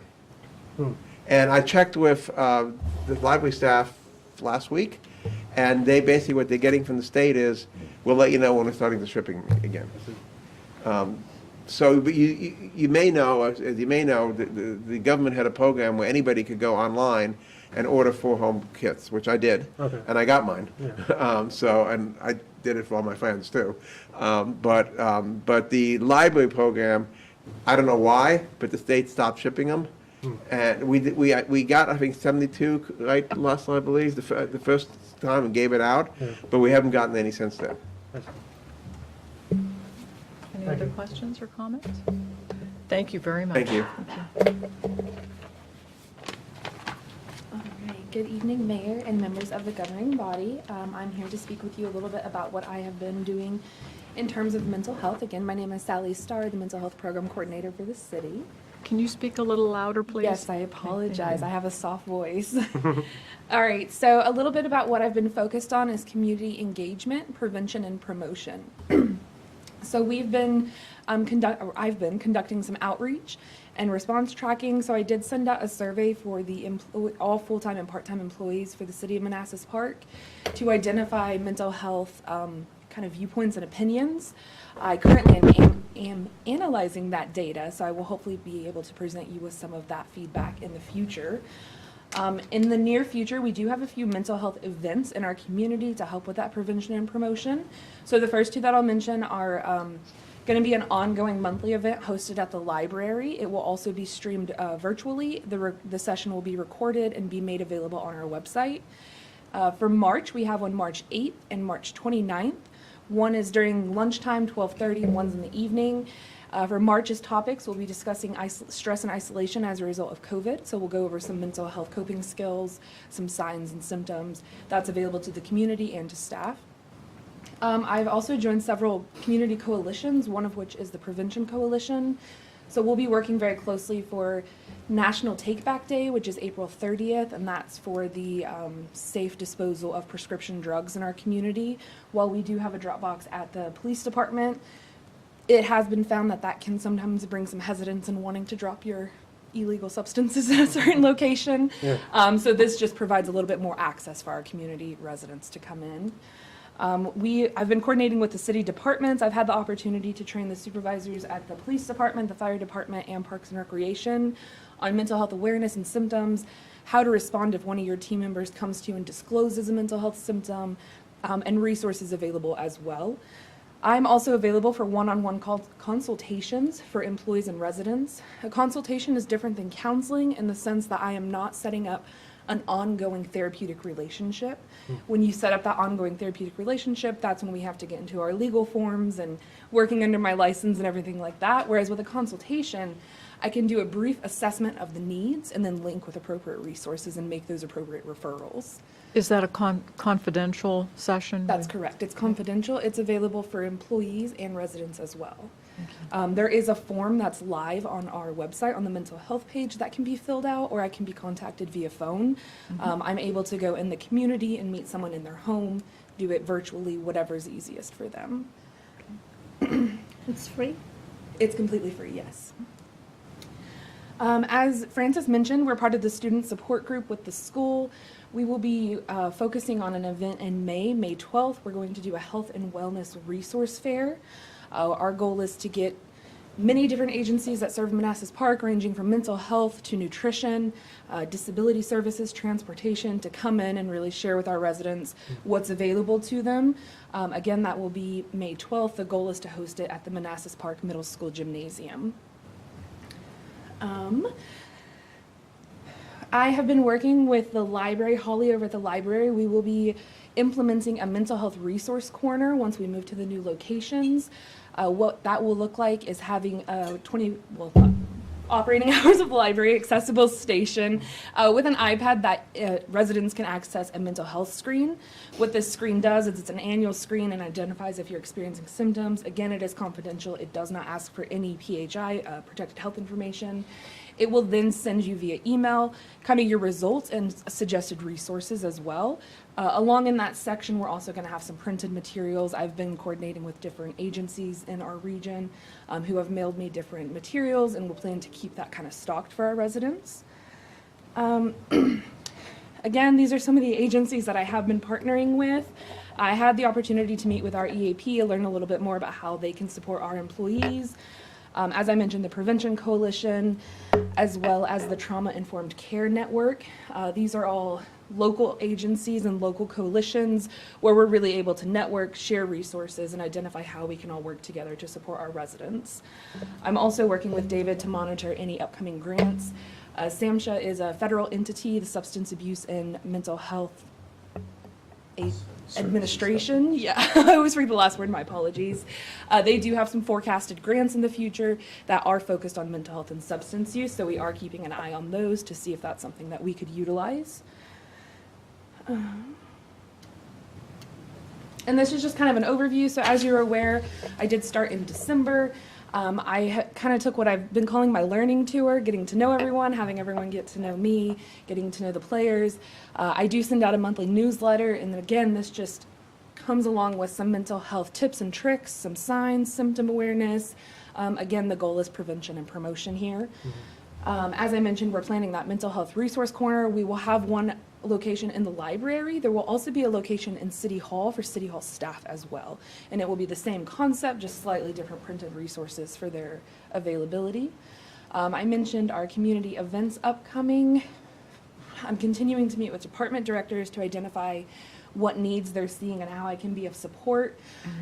Recently, I have met with Randy at DSS, who shared the need for more clinical-based services. We're kind of working together how I can provide support in that essence. She made me aware that there are several undocumented families that they're working with.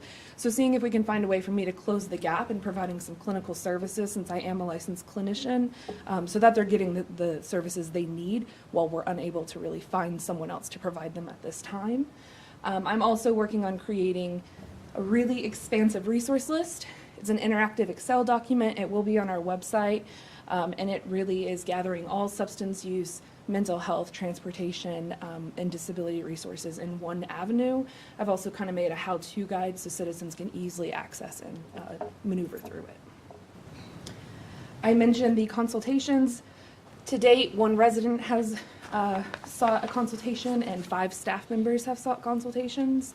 I do track this somewhere privately in a locked document just for privacy, but that's where we are at currently. Any questions? Thank you. Comments or questions? Yeah, thank you for the presentation. We heard from the DSS there about overwhelming staff. What's your thoughts about like going into departments and kind of doing like a mental break exercise, kind of ease off their burden a little bit, and kind of take a break from work and then get back to it? Absolutely, and that is something Randy and I have discussed, is an idea for kind of a support or morale group where you do have a clinician that can offer you some of this referral and guidance, but where it is a little bit more laid back, and I kind of refer to it as a peer group, so we're kind of relating to each other as professionals in the field and the ins and outs of that, so that is something that we are discussing. Okay, good. That's great. Have you, for your library events, are they all adults, or will you be having any mental health children or teen? So currently they're open to 14 plus. Obviously, if a family chooses to come and there are children there, nothing in it's inappropriate where a child couldn't be present. But we do plan to have some that are geared specifically towards kids. Currently, a lot of Holly's Saturdays are booked up, and I know that that's a big time to get kids involved. So we're just working with her and her schedule to see when we could make that possible. Thanks. Comments or questions? Yeah, I got a question. So, okay, your last slide was, thank you for your presentation. It's awesome. So, number served, 1 resident, 5 staff. Are staff allowed to take time out to talk? I mean, to talk to you? Or am I said Laszlo? They should. Let me get back to you on that one. I want to check with the HR and the department directors, kind of how we're handling, but I would say yes. Okay, especially like when we just heard Randy present and her increased caseload, and, you know, I would think that they should be allowed at least to, just to have a breather to talk and, you know, have that time. I think anybody that deals with any, like, people, the first responders, whether that's the police, the fire, or even the 911 dispatchers, especially if it's a particularly awful situation. I agree. I think, because this number tells me something's there. Like, these people want to talk to you, and they want some help. Well, they probably are more aware than residents are. That's true, too. I would say more aware. I've had the opportunity, both police and fire have been very open to me kind of doing some cold drop-bys where I just kind of show up to be present and available. I think that that's kind of improved the outreach. So that's kind of what I'm hoping to do with the remaining departments, is really get to know individuals, because it is that rapport building piece that's going to be the most important. I anticipate, as I become less new, we'll definitely see increases in these numbers, because, you know, that rapport does take time. But I'm absolutely open to having my door open during the workday. That's kind of what I've been advertising, in a sense, I guess. Right. Is just that I do maintain an open door policy, because it is supposed to be more of an informal kind of brief consultation. Right. I mean, I'm thinking I do this informally in my own office when I go have coffee with a colleague or tea. And it's just to talk and get stuff off my chest. So I think that just to have that freedom or ability to do that during work and not be penalized through annual leave or sick leave, I think would be a great benefit. People do that for smoke breaks too. My goal I mentioned the survey that we sent out for our employees. My goal with that survey is to gather that feedback and to have it influence a potential mental health policy that we could introduce that would speak a little bit more to what that looks like in terms of day-to-day accommodations that can be made, things of that nature. Right. And it helps morale and productivity. Yeah. Yeah. And just to let you all know, right now, you've probably seen the variable message boards. It's been a lot on rent relief. Yeah. Just because of the urgency, right, with the end of the moratorium and all that. And we're trying to get that out, quickly get the messaging out, but kind of over time, we're going to start advertising a little bit more. The programs from Sally, from Francis, from Lamar as well, to businesses. But we wanted to kind of get that immediate, because we're concerned about evictions and other things, that immediate rent and mortgage support information out there. Okay, but just that 5, it really caught my eye. It was like, wow, we've got a need here to serve our own city staff. Thanks, that's it. Any other comments or questions? Thank you very much. I do the same thing in my Okay, are we down to FY23 budget? Okay. I have a question. Actually, how long do we think this FY23 budget exercise will take? That's going to be up to you all, how many edits you want to make to the Excel spreadsheet. So we've compiled, Kelly compiled all your comments, all your priorities onto one spreadsheet, which I'll open up here. And, you know, some of them we combined when it clearly made sense, like reduced real estate tax rates. So Right. if you feel, and we can come back to this next meeting if you guys want more time to look at the compiled and see, I would is there anything missing, Yeah. right? And then the goal is whenever we finalize it, whether tonight or next week, that you guys fill out the results and get it to me, though, but Yeah. preferably by the end of, you know, Next week. soon as possible, because I'm trying to finalize the budget by the end of March. So I really want your guidance before that time. So if we could fill it out that night, or at least get it to me within a couple days after the March 15th meeting, that would be helpful to kind of, you know, get that guidance. You don't want this before the March 15th meeting. If I take this home with me tonight, Well, you I'd can get rank to it before now, March but 15th. if we want to finalize, like, I don't know if there's things you guys, you know, think that we need to add that we were missing, or you guys good with. If you're already good with that, then yeah, we can print it out right now. I think we already did. You can just start ranking them right now if you want to say I'm good Here's with my these. recommendation, because it's 11 o'clock and we still have a closed session. And this is not something I really want to rush through, especially with, I hate to say this, but with a brain that is just exhausted. I'd really recommend that I'm more than welcome to even come, I'm more than happy to come back next Tuesday and we just focus just on that, or move it to the 15th meeting. That's my recommendation, for what it's worth. That's fine. Yeah, it's a great idea. Is everyone in agreement? Well, I don't necessarily want to have an additional meeting, but I'd like to take it home and rank them, and then get it back to you before the 15th. Yeah. Yeah, I guess it would be helpful to just know that we're not making changes, because if you rank it, but then we end up making changes, does that change your ranking, right? But that's what I'm saying, so I think, Yeah, because some of these are redundant. Well, there's little elements that we decide, they were like different enough, that, like where they were, that we kept it, like, you know, a lot of them were saying, you know, like, increase funding for schools and public safety, and then others just said schools, so we kept that separate, even though the other one's inclusive of schools. Someone may rank higher, just give it to schools above schools and public safety. Does that make sense? So, but again, this is your list, so if you want to delete, but we tried to keep those that even were very similar but had slight nuance changes, we kept them there just to give you that option. But if you want me to kind of delete, that's what I had the spreadsheet on tonight. So that was the goal tonight, is to delete stuff that you want deleted, add stuff that you think needs to be added, to really try to finalize this so we can, you know, print it out or email it, and you guys can start ranking it, so. Okay. No, we don't have a scheduled meeting for next Tuesday. no, it's for the 15th. Well, I think it depends on the 15th. Is it going to be a lighter meeting?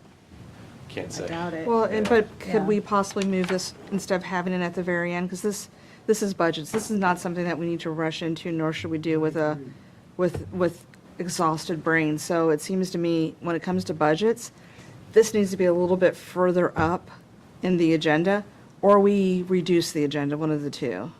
Yeah, this should be the first thing, since we didn't get to it tonight. Well, Yeah. That's what he's saying. We can't always reduce the agenda because things come up and we have, you know, no control over that. Yeah, I get This could that. still But be there's the first something, thing. But yeah. we're not making decisions, are we? We're just You're just giving guidance. compressing it or not. Yeah, but It's not a big even with, decision. my, beginning. yeah.